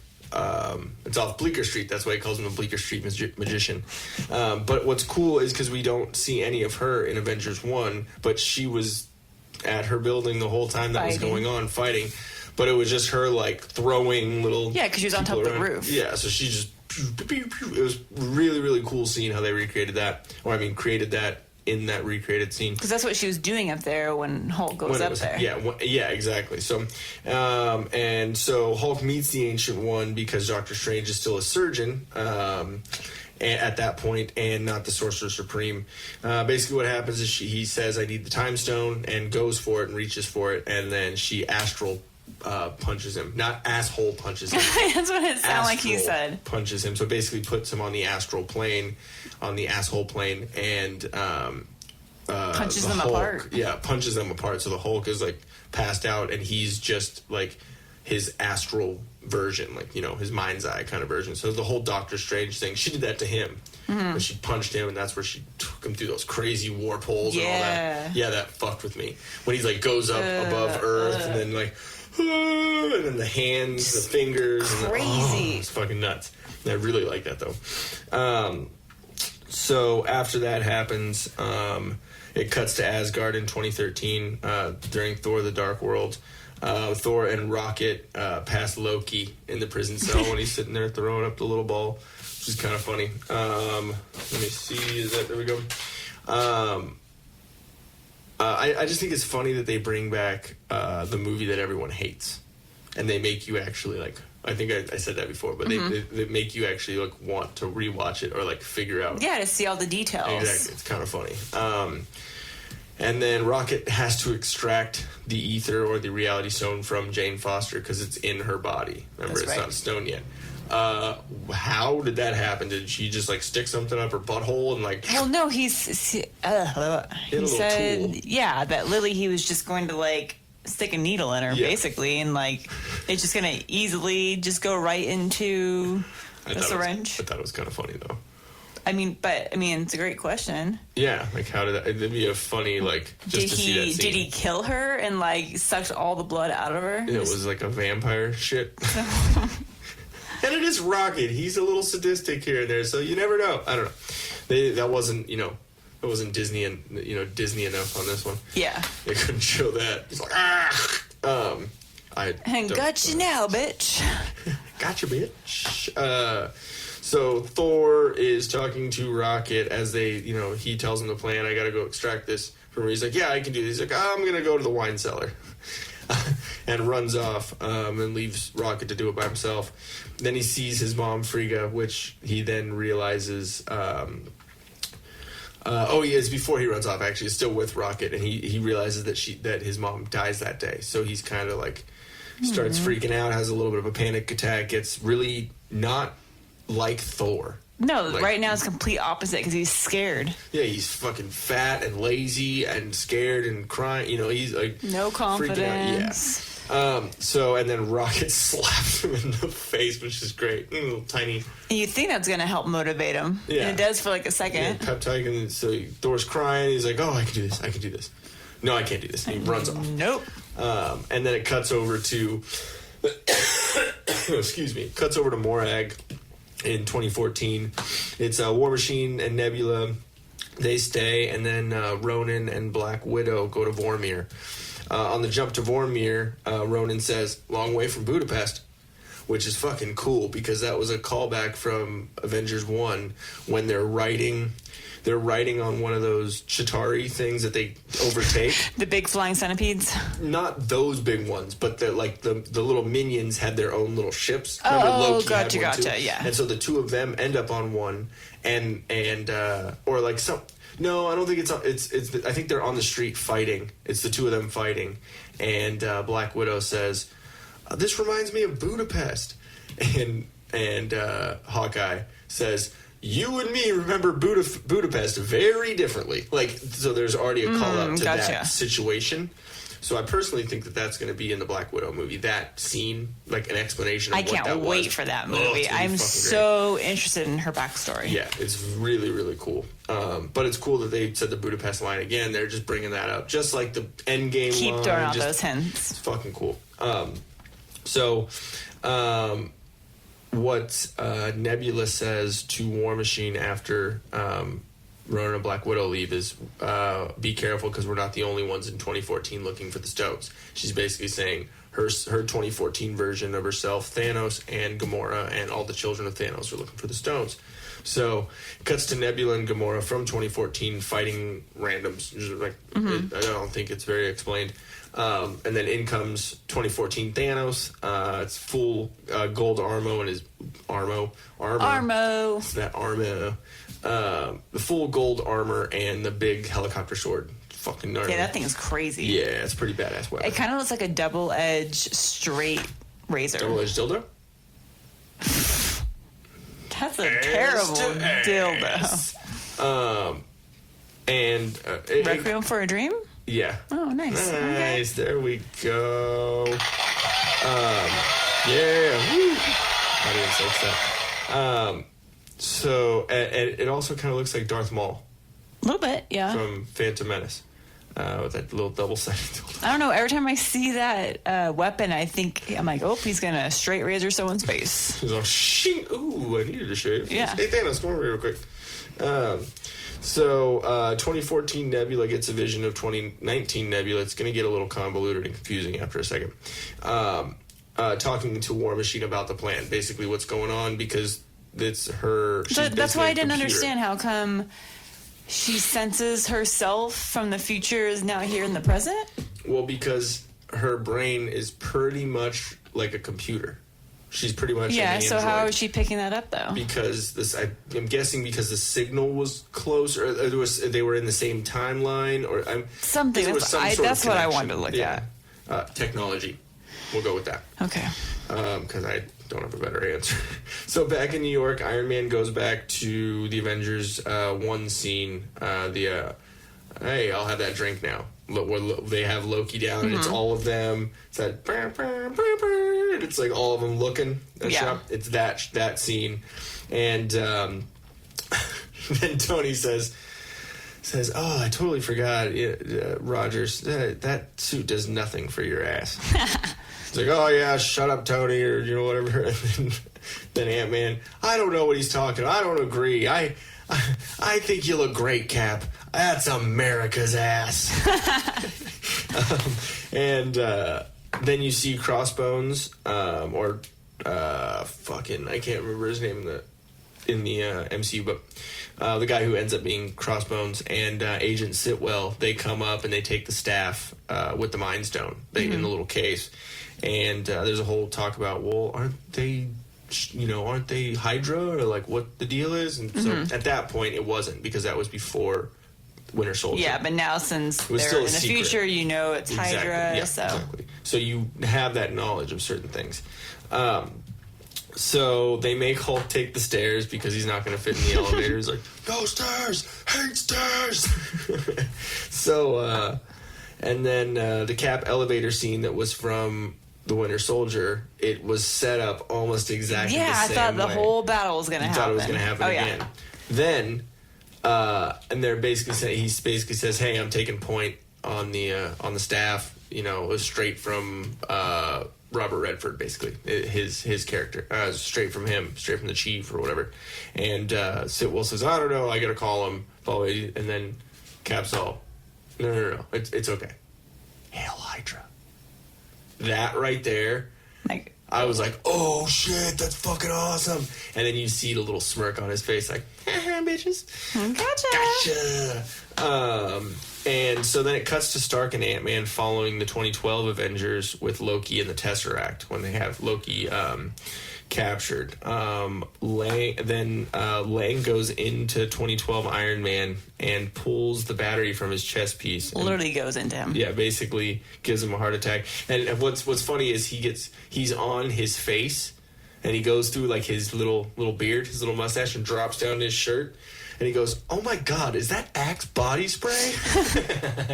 He's like, I left some in the drawer. It's his emergencies. Yeah, he goes, okay, I'm going inside you. It's so creepy. Me and you both went in the studio, in the movie. It's fucking great. Sorry, I just want to make sure we're still recording over here. Then you see Alexander Pierce, or Robert Redford's character, which is pretty cool. And then Stark and Pierce end up fighting over the case with the Tesseract. And then Stark has a heart attack because Ant-Man pulls the little plug on him, on his chest piece. And then, so the case is like basically shot out. Or it gets dropped and then Ant-Man kicks it. He kicked it. And then Stark from 2019, or I guess it's 2023. What am I thinking? Because it's 5 years. 2023. So he grabs it. He grabs it and starts walking around. Okay, got the package. And then Hulk comes down from Hulk's the stairs. Pissed. Yeah, and he knocks. He like flings open the door from the stairs. And then everyone's like, ooh, running out. He hits Tony, and then the case gets thrown away, and then the Tesseract ends up popping out of the case, which really you're going to keep a case that's that easily poppable? Yeah, I'm like, come on. Anyways, but it pops out for the sake of the story. Pops out and it slides conveniently right next to Loki. Loki's like, oh, everyone's busy right now. Mine. But I'm the trickster. That's what I'm known as. But I ain't got to play a trick. It's fucking he's right there. Okay, if I don't take this, come on. Like, I'm a bitch. That's basically what he's like, bye, and just pieces out. So he picks it up, and then just pops into a little because the Tesseract is a space zone, so you can just use it to pop back, kind of like Thanos was doing in Infinity War. The reason why after he gets stabbed by Thor, he just pops back in. So 2012 Thor in that scene shocks Stark awake with Mjolnir. Like, I don't know if this is gonna work. Oh, it worked. Yeah, and like just punching him in the chest. Well, no, he wasn't punching him. He was using lightning from the power of Mjolnir. Like a CPR clear. AED. I didn't know that's what it was called. An AED. AED. Oh, okay. Defibrillator, basically. What does the A and the E stand for? Automatic emergency defibrillator? Maybe. Okay. So while you're looking that up, so then Cap from 2023, he meets up with Cap from 2012, and Cap taps his ear and says, "Found Loki," because Loki is obviously missing at that point. Automated external defibrillator. Way off. Oh, no, I said automatic, right? I said automatic. I don't remember what you said. Yeah, whatever. We'll listen later.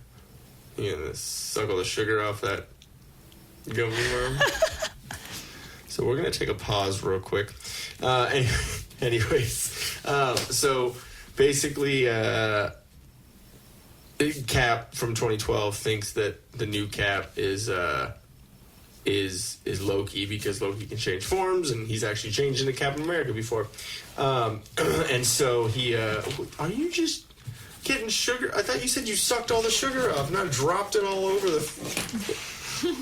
Jesus, what are you? Do you need a bib? Sorry, I'll suck better.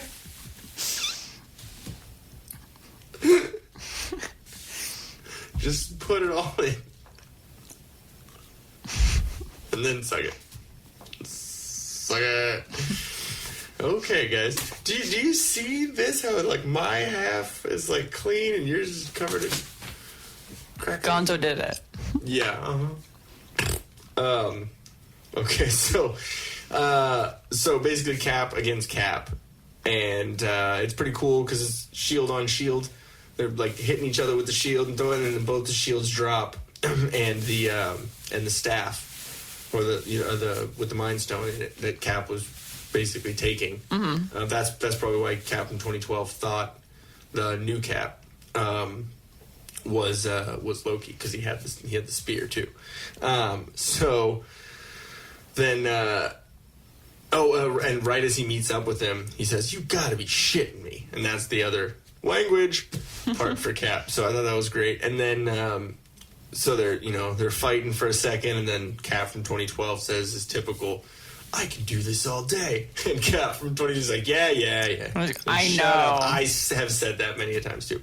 So, and then they hit the floor, which is really cool because if you remember in The Winter Soldier, there was a scene in that where, I think it was in that one where, or maybe Civil War, where Cap gets hit fucking hard. Like he falls, like hits a fucking truck and like lands on the floor, and it's impactful. And they did that in this scene where both Caps are falling. They hit the ground and hit a couple things on the way down, and it's like, fuck. Like you remember when Thor in Infinity War, he like is holding open that thing or whatever, the dying star.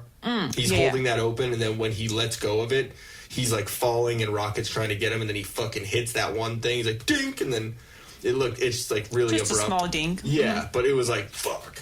Like it was that same thing, but it was cool how they used that, and then they fall to the floor right next to where the spear is, with the space or the Mind Stone in it. Mm-hmm. So Cap from 2012 is choking the other Cap. Then he says, "Oh, Bucky's still alive," because he didn't know that at that point. So he lets go of him at that point, and then he's like, "Who the fuck are you?" Like, he doesn't actually say that, but no, but he's like, "Oh, basically, wait, how do you even have that information?" Yeah, and I think he sees Cap's little compass thing that has Peggy's picture in it. Because it drops. That's right. Okay, and it like, falls open on the floor, yeah. And that's when you see her picture. Mm-hmm. And he's like confused, like, "Where'd you get that?" And then he starts choking him, and then he says, "Bucky's still alive." He's like, "What?" He lets go of him, and then Cap from 2023 grabs the Mind Stone, turns around, hits him in the chest, makes him pass out. Like, night night. I just hit myself. That reminds me of Kevin Hart's special when he's talking about standing up for his friends, like in a fight. Okay. I don't know if you've ever heard that. He's like, the whole night thing. It just makes me because he says, "Yeah, I'm not going to stand up for you in a fight. Like, you got hit once and then you went to sleep. Like, I'm not tired, and someone's got to drive us home." Wow. Yeah, exactly. So kind of funny. Anyways, fucking squirrel moment. But as he gets him in the chest and he goes to sleep, he lays face down, and so Cap goes, "That is America's ass." Oh, that's right. Great. So he notices. He stares at his own ass. Yeah, exactly. He's that conceited. So then it cuts back to Banner, who's still on the astral plane, and the Ancient One, he's following her around, trying to figure out. And so the Ancient One explains time travel branching because of disruption, which is that thing that you had a bunch of questions about. Mm-hmm. So we went back and watched it again. Hulk says that they could put everything back, all the stones back. As long as everything is put back in the proper place and time. That it was shouldn't. Taken. It shouldn't branch it off at all. Yeah. And then so they're talking, and the Ancient One is like, basically like, "I'm not gonna trust you on a promise, like to put it back or whatever." And then he says, "Well, that's weird. I don't know why Strange would give it away." And the Ancient One realizes that she needs to give it up because Strange. There's a reason. Yeah, she says Strange is the best of us. Strange is supposed to be said to be the best Sorcerer Supreme. So if he gave it up, and I made a mistake in not giving it to you immediately. Yeah. But in my opinion, all this was supposed to happen. So yeah. So cool. Yeah. So let me see. Where are we at? Oh yeah, so she gives him the time stone and then puts Banner back into Hulk, and Professor Hulk's back. That sounds dirty. Then it cuts over to Thanos' ship on Morag, and Ebony Maw, Gamora, and Thanos dissect Nebula's memories, which is basically how they find out more about that plan and stuff. Using her as a projector, basically. Yeah, exactly. And then, so they basically find out Avengers' plan. It's a quick little thing. And then it goes back to Asgard, where Thor is caught by his mom. And it's funny because Thor screams out, oh! It's just like high-pitched, like, not Thor, like, oh my God! And she realizes it's not the Thor from that time period. Well, because he's fat. Well, he's fat. He's wearing a sweatsuit, basically. He's like wearing sweatpants and a sweatshirt, and she's like, "Where'd you get that?" He's like, "Oh, I don't know." It like covers up, and he's got two different eyes, and she's like, "What's with your eyes?" And she's like, "Why are you drunk?" But she's a witch. Yeah, exactly. She's like, "I was raised by witches, boy. Like, don't try and fool me." He says, she goes, "Are you from the future?" And he goes, "No." He goes, "I'm totally from the future." So then Thor tries to say something about his mom dying, and she says, "No, I won't have it. It's not anything I didn't need to know. Not at all." Like, don't ruin what is supposed to happen. And this is after I left out a little part of Rocket. Obviously, extracted the ether from somehow Jane Foster's butthole and is running down the hallway, being chased by guards. Like, Thor, let's go! And so he's basically saying bye to his mom. Or maybe at that point in the movie, like back in the past, they had already extracted the ether from her and put it in a stone. Is that what you? Didn't they? Okay, so she went with Thor there to try. They extracted it. The Dark Elves extracted it from her on their planet in their dimension at the end of the movie. Oh. Yeah. So they didn't extract it yet. So actually, that's what I was thinking of. Maybe he went and just got the vial or something. No, I think what happened is it solidified in her body, and then she pooped it out. And he just got a poop sample. No, it was a vial. He shows, "Oh, I got it." So we need to look into that. Yeah, like how did you? Is it like a rectal? Plug it in.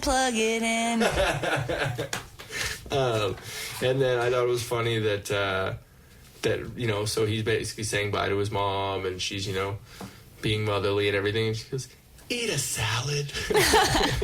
I like that interaction between them too. Yeah, it was cool. And one thing I didn't notice is that Renee Russo, all like her lines in the other two movies, in Thor 1 and Thor 2, there weren't that many lines at all. She had like a lot more screen time in this movie than she had in the other ones, which is crazy because those were the movies they came from. I don't know, it's funny. Then he says him and Rocket are about to beam up, or whatever, go back in time or forward in time. Go forward. Reclaim their time. I don't know. And then he says, "Wait," and goes for Mjolnir and sticks his hand out, and Renee Russo says, "It takes a second." Yeah, because Rocket's like, "What are you?" Yeah, like, "What are you? We're about to get killed, bro." And then and like Mjolnir pops up because it's not destroyed at this point by Hela because this is before that happened. That's right. And so he says, "I'm still worthy." So he's all excited because he thinks he's this fat slob. Yeah. Fucking isn't amounting to anything right now, and then he grabs Mjolnir, so it almost wakes up Thor. Mjolnir. You can just call it the little one. We'll understand in a little bit why. So it cuts back to Morag, and Quill is dancing from Guardians of the Galaxy. Come and get your love. Woo! I think it's great because they show the same scenes that was in Guardians of the Galaxy, or like the same types of scenes or whatever, but they show it from a different point of view too, from War Machine and Nebula's, and they cut the music out and they show just Quill singing, and then Will shows. So he's an idiot. That's basically what they're saying about it. He's like, yeah, And so after that, they knock Quill out, and they go to where they get a little tool from him, and they go to where the Power Stone, the Temple of the Power Stone is what War Machine calls it. And he says, "Whoa, whoa, whoa, whoa! This is where like the spikes fly out and everything." Like, yes, Indiana Jones. Yes, because I was waiting for him to like take the little golden monkey or whatever, and then replace it with the bag of sand or whatever. Yeah. It was that same type of setup, and then instead of, because in Guardians, Quill sets up that magnet thing and it like sucks the fucking thing down and it comes out. Yeah. But in this one, Nebula's all fuck it, takes her like machine arm and like reaches into this thing. It like singes her arm and she just grabs it. She's like, I don't give a fuck. I'll get it replaced. Yeah. So they go to leave because they have the stone at that point. But War Machine leaves and has ready? the stone with him. Well, luckily, he had the stone. Yeah. But she gets taken back because Thanos controls her. There's like a twitch in her mind, so she can't think and go to where, you know. So basically, just setting up a story. So after they grab her, Thanos sees his demise. Thanos doesn't get her then. He's back at his ship, but her brain malfunctions because they're looking at those visions. That's what it is. Because it's like, it's that time. Yeah, doesn't she kind of like pass out, yeah. kind of? Well, it's that time. It's because she's in the same times, the same thing. So it's probably fucking with the technology in her head or something. So that's what I'm thinking. And it was like computers when it hit 2000. Yeah, Y2K basically happened in Nebula's brain, and so Thanos sees all his demise. And Ebony Maw is basically like, we can change this, and he says, no, it's my destiny. And then they see the scene of him getting his head cut off, and he says, destiny fulfilled. So even though he knows he's gonna die, he's still.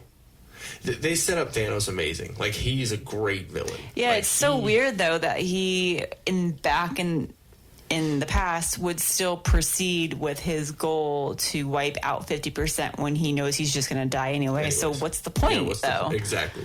It's so weird. You would think his plan would change to kill the, so anyways, and it ended up doing that. But, so Nebula from 2019 gets beamed up by Thanos' ship, so that's how they capture her. So after it goes back to New York, the Battle of New York in 2012, Cap, Ant-Man and Stark argue about the stones because they couldn't find them, all this and whatever. So Tony and Cap go back to New Jersey, and it was they were talking about it's April 7th, 1970. Can you look up if anything? Like April what? April 7th, 1970. So. So Cap and Stark go to, basically their job is to go get more Pym particles because they only have enough to get for one round trip. So in order for them to go back in time to get the Tesseract, because it was stolen by Loki, he went into a different time portal, so they need to go back and get it anyways. But at that point they have the Time Stone, they have the Time Stone, and they have the Space Stone. So in order to get the Tesseract, they have to go back more in time to a place where there's Pym particles and the time and the Tesseract. So when that happens, we have our Stan Lee cameo, which we can talk about actually what I saw. So they draw it's Stan Lee, and like he kind of looks like Mark Maron, the comedian. I don't know if you know who Mark Maron is, but kind of looks like him, just like a 70s dude. And he says, "Hey man, make love, not war." He's driving by the Camp Lehigh Army base, which I believe is the same Army base that Captain America trained at in Captain America: The First Avenger. Camp Lehigh. That's what I thought. Why he knew where to go. Well, that was back in like the 40s when that happened, but they went to the 70s. The reason why is because they knew that Howard Stark would be there and Hank Pym would be there. And they needed extra Pym particles, and they needed the Tesseract. Okay. So, and the car bumper sticker. That's right. I told you, it says "Nuff said," which Stan Lee, any correspondence he ever had, any letters, anything like that, he would sign it off. "Nuff said." Oh, really? Yeah. So that was actually something that he said on letters, on emails, or not email, but you know what I mean? Like back in the day. Like any kind of correspondence. Yeah, exactly. He said, "Enough said, Stanley." Really fucking cool. It's his last one in there. Like signing out. That's cool. And we'll little teary. I'm gonna try and push through it. So 2023. Tony and Cap go to get those Pym particles in the Tesseract. Stark gets the Tesseract from a S.H.I.E.L.D. lockup, and he meets his dad, which I thought was a pretty cool scene. Because they didn't change the way they are, even though, like, obviously Howard Stark didn't know it was his son, but Tony didn't change the way that he was to make it weird, you know? Well, it was funny. It was funny, that whole scene, because of the way they looked was like modern day, not 70s. Yeah. And so the lady that they were in the elevator with, He said something about a hippie beard. Yeah, she It literally was just stubble. She suspected something was wrong because of his hippie beard. And it was literally like scruff. I don't even remember there being a beard. It wasn't a beard at all, but it was the 70s, so I mean, you know, I thought that was pretty funny. Okay, there we go. Sorry, computer was being a little funky for a second. Where are we? Down here. Oh yeah. So he says his name is Howard, like his dad, but it's Howard Potts, which I thought was really, really cool. Yeah, using Pepper's last name. And he said he was an MIT visitor, which Tony Stark went to MIT, so that's kind of cool. Like tiny little things they put in there.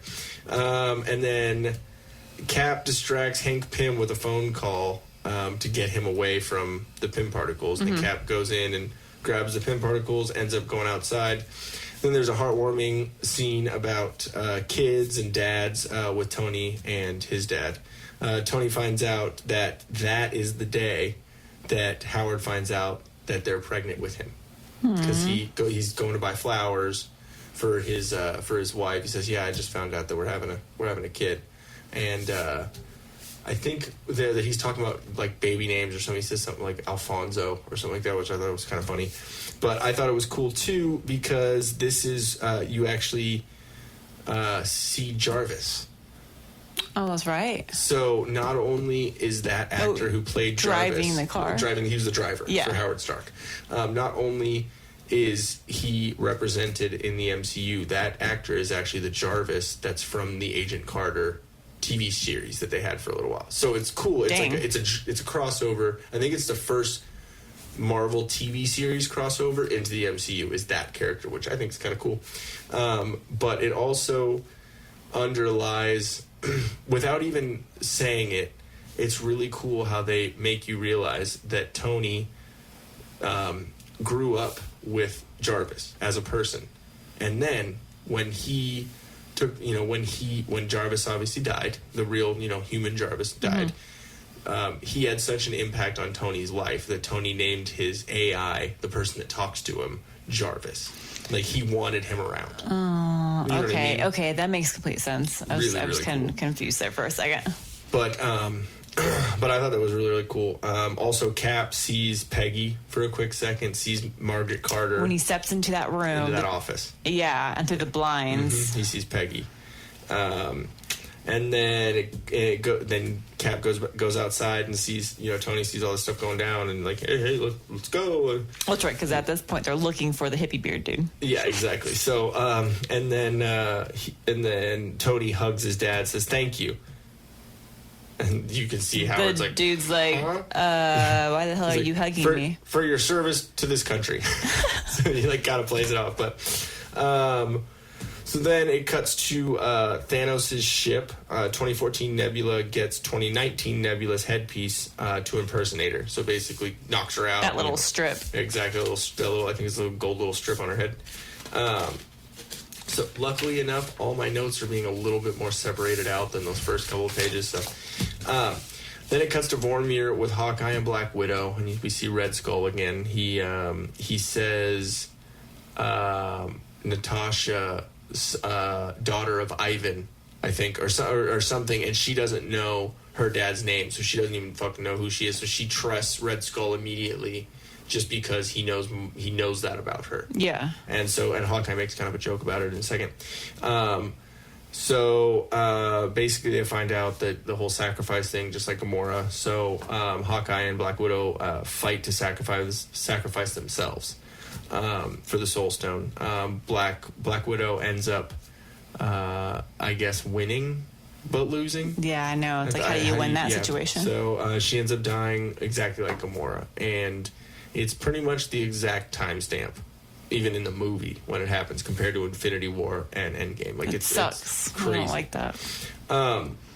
So then this is what we were talking about with Hawkeye getting the Soul Stone. Like having that in his hand. Having that in his hand. So some theories that we could figure out. So Hawkeye comes back without Black Widow through the portal. And let me see. They now have all the stones, is what Hawkeye says, and he says it was supposed to be me. So he's killing himself over that. And also, Hawkeye says she's not coming back. And all that Hulk does, who had a relationship with Black Widow at some point, is rip a bench out of the ground and throw it across a lake. That's kind of, you would think Hulk would that would piss him off. I don't know. Yeah, but that's also Professor... just Hulk and not Banner in there. Professor Hulk, so he's more logical. I get that, but it's just kind of like, I would think that if anything would have gotten him at that point, it would have been that. But I think, with the 5 years passed. Yeah. However, he trained himself or whatnot, whatever you want to call it. He has that's probably like the logic the and the biggest outburst he's had. True. I see that. Yeah, and he's like, "Oh, smash!"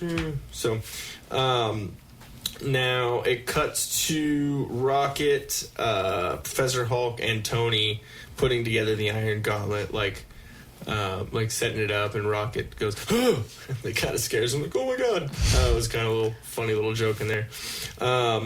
And I was telling you, it's right-handed, not left-handed. Mm-hmm. So they're going for the Stranger, I think. I don't know. Wow. Stranger danger? And then Thor, as they're talking about who's going to do it, Thor thinks it should be him, asks to let him do it, says, "What do you think's coursing through my veins?" Talking about lightning, and then War Machine goes, "Cheese whiz?" Yeah, right? That's good, because it probably is. So Hulk, you can tell in his voice that he's way more somber, and he's realizing that he's got to do this crazy thing, and he says, "The radiation is mostly gamma." So basically, he can handle it. Yeah, he can handle it, because he is made out of gamma radiation. Says, I think I was pretty much made for this. Yeah. And you feel that. I wrote down here is really, really good acting. It was a fucking awesome part. So Hulk puts on the gauntlet. Well, before that, Tony says barn door protocol. So basically shuts all the windows. Yeah, protecting the outside. Yeah. And then Hulk puts on the gauntlet. You see him it's like fucking... It's like battling that power. That's the one thing that we were talking about before, which is something you see with Thanos, now with Hulk, and then we'll see again later. But you see all colors of the stones. So you see green, going blue, through. Blue. Yeah, you see all of it going up the veins and coming up the neck, and you see it going to the brain. It's becoming you. Yeah, exactly. It's becoming a part of you. And then so Hulk's wearing it, and Thor's like, "Take it off him, And what's really, really fucking cool is that the same as in Captain America, First Avenger, when he's in the machine, and he's like, they're turning it up and whatever. And he says, "No, turn it off." The Cap says, "No, I'm okay." Yeah, he's just kind of. Yeah, he's powering through. Yeah. It. Same fucking thing as in this one.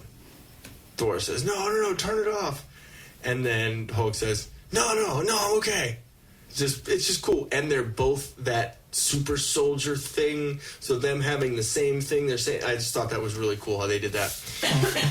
And then one thing that is happening as this is going on. So Hulk puts on the gauntlet and snaps. And before he snaps, before he puts on the gauntlet, Tony tells him also, try and bring everyone back, but don't do anything different from the past 5 years. So just focus on returning the snapped to what it was. Exactly, returning all the people that were snapped. Yeah, and so, gosh, my scroll brain would have been thinking of 30,000 things at one time. Yeah, I would have had a llama land next to me. I would have had a lifetime supply of Reese's. Yeah, exactly. I don't know. See, that's why the focusing on the one thing I just couldn't have done. Dan would have a lot of black dildos ordered to him. Oh, we haven't ordered him anything in a while. We haven't. Do it. Order him the gauntlet. Alexa, order Dan the gauntlet fist dildo. Wait, did you just hear that? Oh, it's the car. No. Is it him down there? Yes. Is it Gonzo down there? His chair's moving downstairs. Oh, were there chairs set up? No. I mean, we have them by his bed. Oh, by his bed now, yeah. Where are we at?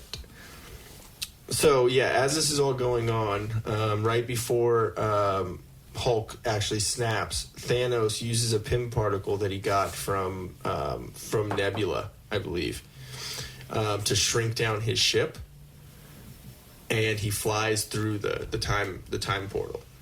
He's like, I'm here. He's like, almost like in Independence Day. Yeah. With like, good night. Fucking Jeff Goldblum. Oh, he's funny. He's in this too. Oh. But in Ragnarok, but still kind of cool. So Thanos uses the Pym particle to shrink his ship through the quantum tunnel, but as he gets through and flies through, he destroys the quantum tunnel and like flies through Avengers headquarters. But they don't notice this at this point because they're in another part of the because they're on that doing the snap.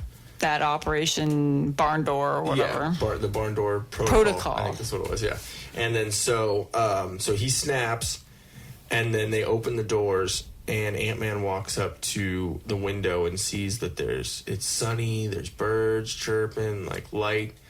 And then Hawkeye, his phone starts ringing.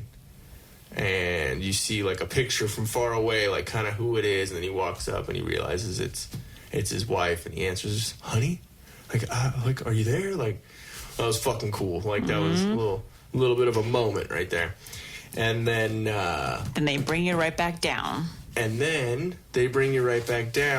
But we aren't going to explain that yet. We're going to leave that for our part 2. Bum, bum, bum. Cliffhangers. So, we are at 2.5 hours. This is our longest podcast, and we're still not done. Because there's so much to talk about with Marvel. So much. Like, literally, I think we have like 3 more pages to go on this. Jeez. Okay, so let me get mark this real quick. And our poor dog really has to use the bathroom. Yeah, exactly. So... maybe that noise we heard was not the chair moving across the tile. It was him farting. Like he did when we had Pedro over here. Yeah. We had someone working on our bathroom because evidently the person who worked on it before didn't seal it correctly, and now we have mold on the inside of our fucking wall.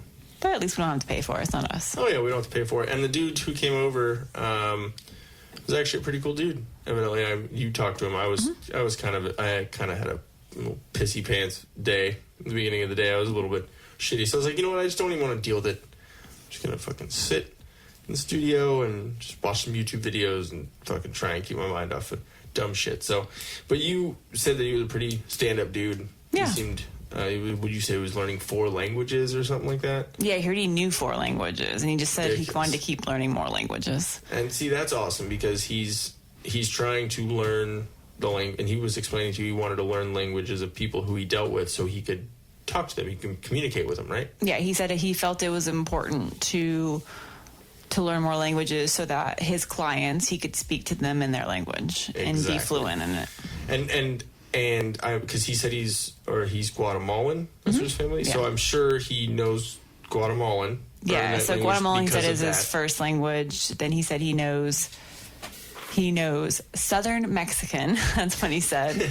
He knows Spanish. So what is that, like Texican? Yeah, so I was like, I don't know what that is. I know what they, like the Spanglish that they taught us in school.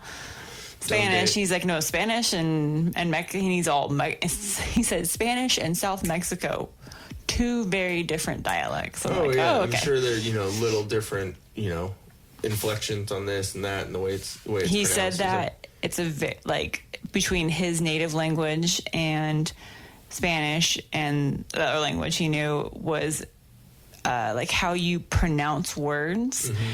It may be the same exact word means the same thing, but how the inflection you use. Mm-hmm.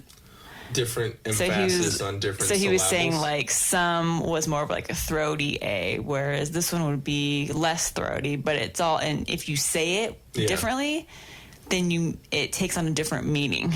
Okay, yeah, because I was up here in the studio and you guys were down there talking on the patio as he was leaving. Yeah. And I heard him say something about that, and I was like, the fuck is he talking so about? He said that's it's for he was talking about pronouns, so how the hardest part he's learning with English is the pronouns. Hey, we're having a fucking hard time with pronouns in this country too right now. No one knows what to say. Exactly. So he said for him, pronouns is not just English that's difficult. He said it's with all the other languages he's learning, it's how you pronounce everything. Yeah, that's got to be really weird because all languages, there's female and male, like the way you say like la or l, mm-hmm. like the is la or l, but it's a feminine or masculine. Mm-hmm. Like how do you? Is there like a gender like way la of saying? La El? Ella? Sorry. I don't know, but I don't know. That's cool, Yeah, I think it's cool that he's doing what he needs to get by. I just like the fact that I could tell right off the bat. In a correct way. But I could tell right off the bat he was a younger guy. Yeah. And, well, at least just by looks. Yeah. And the fact that probably he had braces. Probably that's what made him seem younger, but I know he was definitely braces in his Sorry. mid-20s. Yeah. But the fact that he seemed so passionate about his job, he said he loves what he does. And he said, for anyone that does a shitty job, which is how he's making a lot of money now because he's fixing everyone else's mistakes. Exactly. He said, the reason why those mistakes are made is because people don't like what they do. He's like, if you have a passion for what you do, then you do it well. Yeah, exactly. So I was like, that's a lot of good words and wisdom from the plumber. Yeah, exactly. It seemed like you wouldn't think.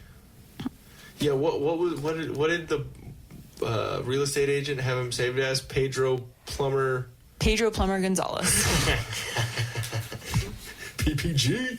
But yeah, so it was an interesting part to our day. Also went to the dentist today, which if anyone has listened, I'm sure you found out that I don't like the dentist. And if I haven't said that yet, I don't like the fucking dentist. And we we're figuring out setting up 8 or 10 appointments in the next year. It has stuff that has to get done, babe. I'm wearing a diaper, so in case I shit my pants. Oh my gosh, you'll be fine. I hate it so much. You'll be fine, babe. You're in good hands. Yeah, they hopefully just knock me out for it, everything, which they probably will be doing, right? I don't know if they other stuff. I have no idea how that works. Crowns and all the craziness. They don't knock people out for those. Oh, great. I was not knocked out for my crown. Yeah. Remember I told you I got to watch the movie?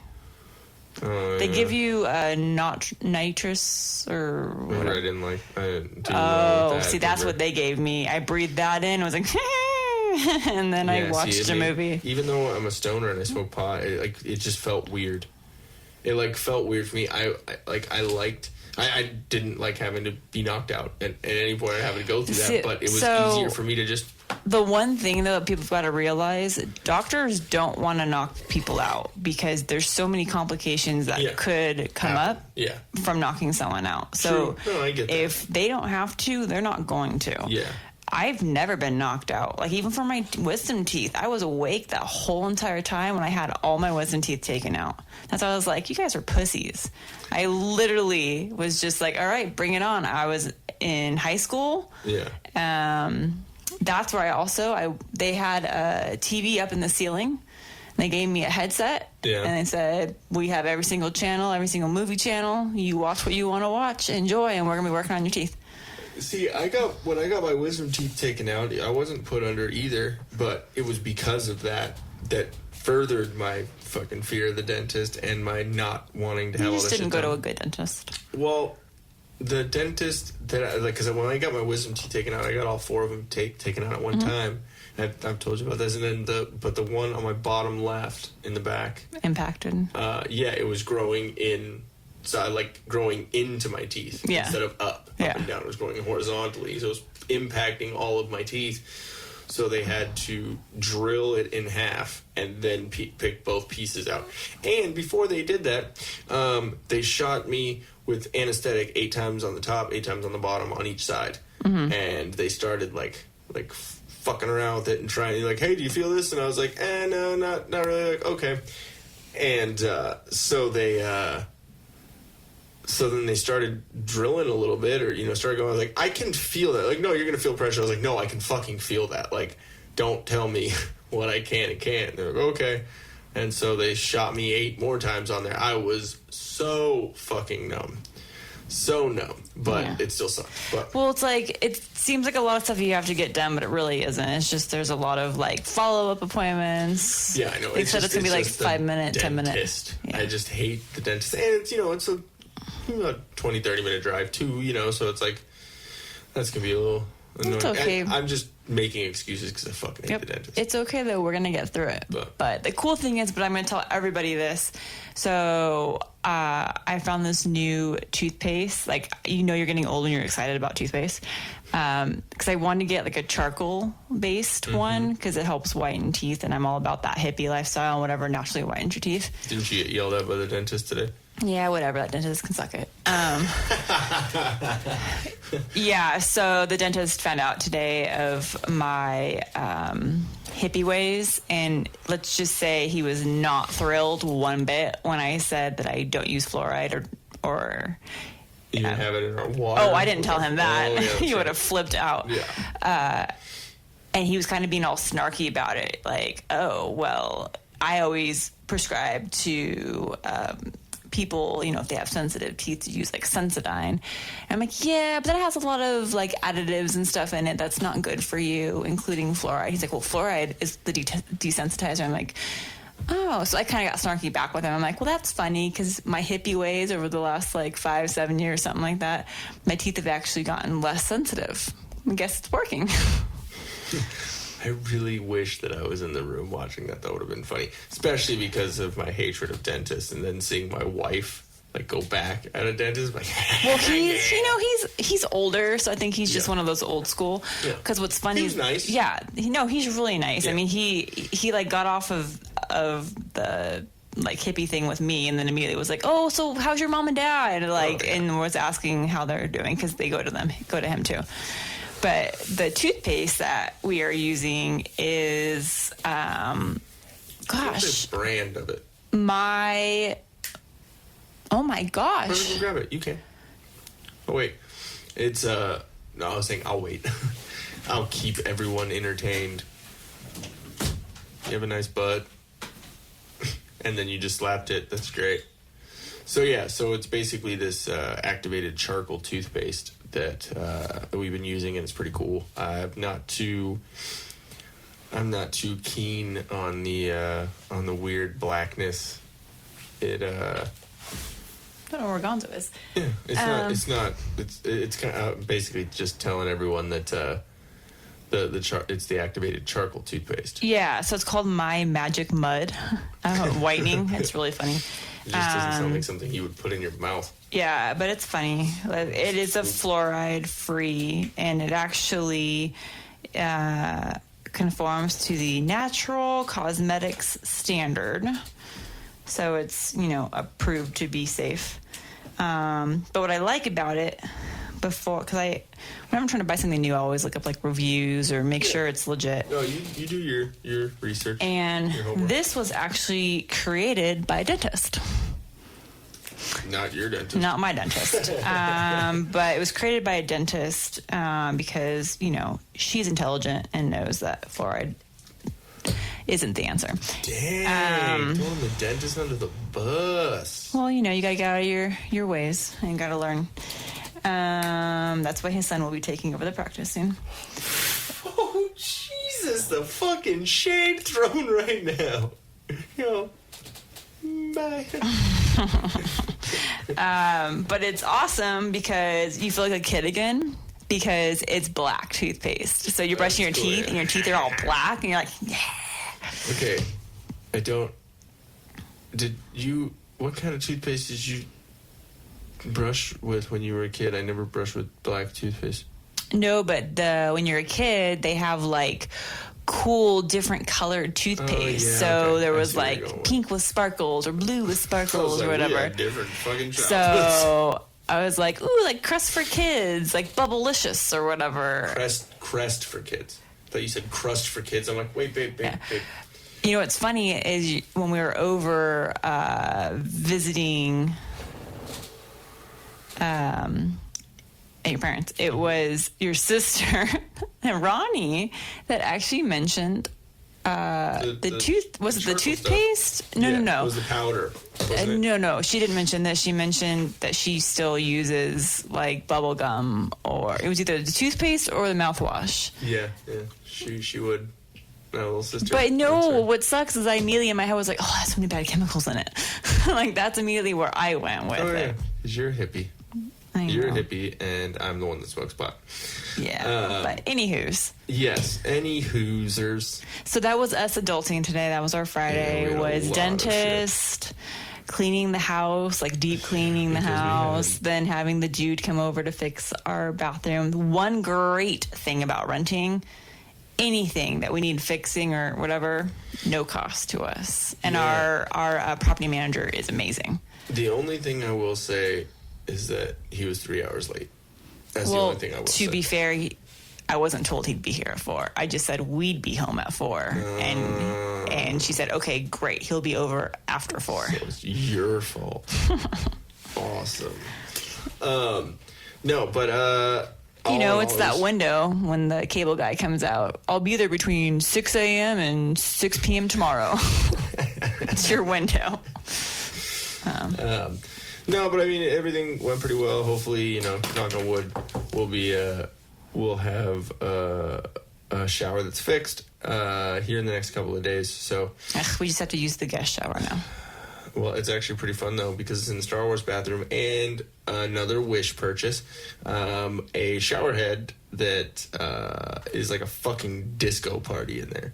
Yeah, like literally it's every light. So you're in there, it's like, uns, uns, uns, uns, uns, uns. You think you're better for I bring my glow sticks in there when I'm washing my hair. Get distracted. You're supposed to be at work a half hour ago. Leave me alone, I'm dancing. I'm trying to think of funnier other rave songs, but I don't. Can't really. Nah. Anyways, so getting about that time that we need to get out of here. I'm really mad that we didn't hit the 3 hours. It's 14 minutes. It's okay. Maybe we'll end at 16666 or 169. Okay. We're almost there. Okay. Well, we already beat it because we have the outro.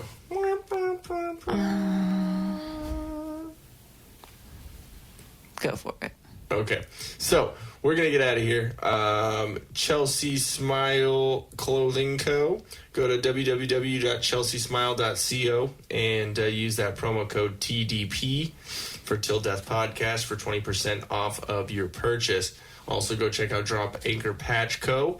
and at Instagram at Drop Anchor Patch Co. Go check them out and show them some love. Also, something that we haven't really been doing while we're on the podcast, just because we don't want to seem like those guys. But make sure you subscribe. Make sure you hit the little subscribe button. Bing bing. So you get them. So you get those instant updates whenever we put out an episode, which I know we've been a little bit lacking on here and there. I know we gave you 2 for 1 week, and then gave you a little mini one, and we've been a little bit behind on our schedule, but we're going to get back up on that here soon, I promise. Promise. Just for our sanity alone, too. This is the 4th night that we've tried recording stuff? Mm-hmm. Yeah, that first one we got through fine, and then everything else was... Or no, the first one was the one we delayed. had a little clip from. And then that was fucked up because I thought I'd erased it.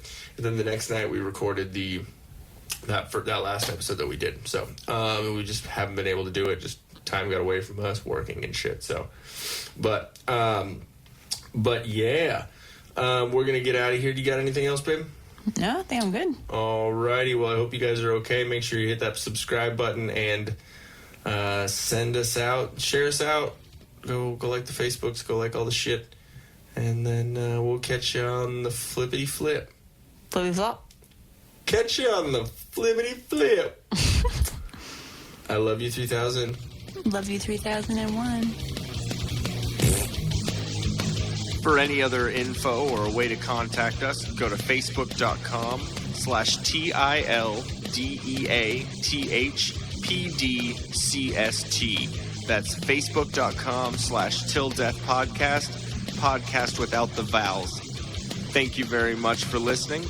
We'll catch you next time.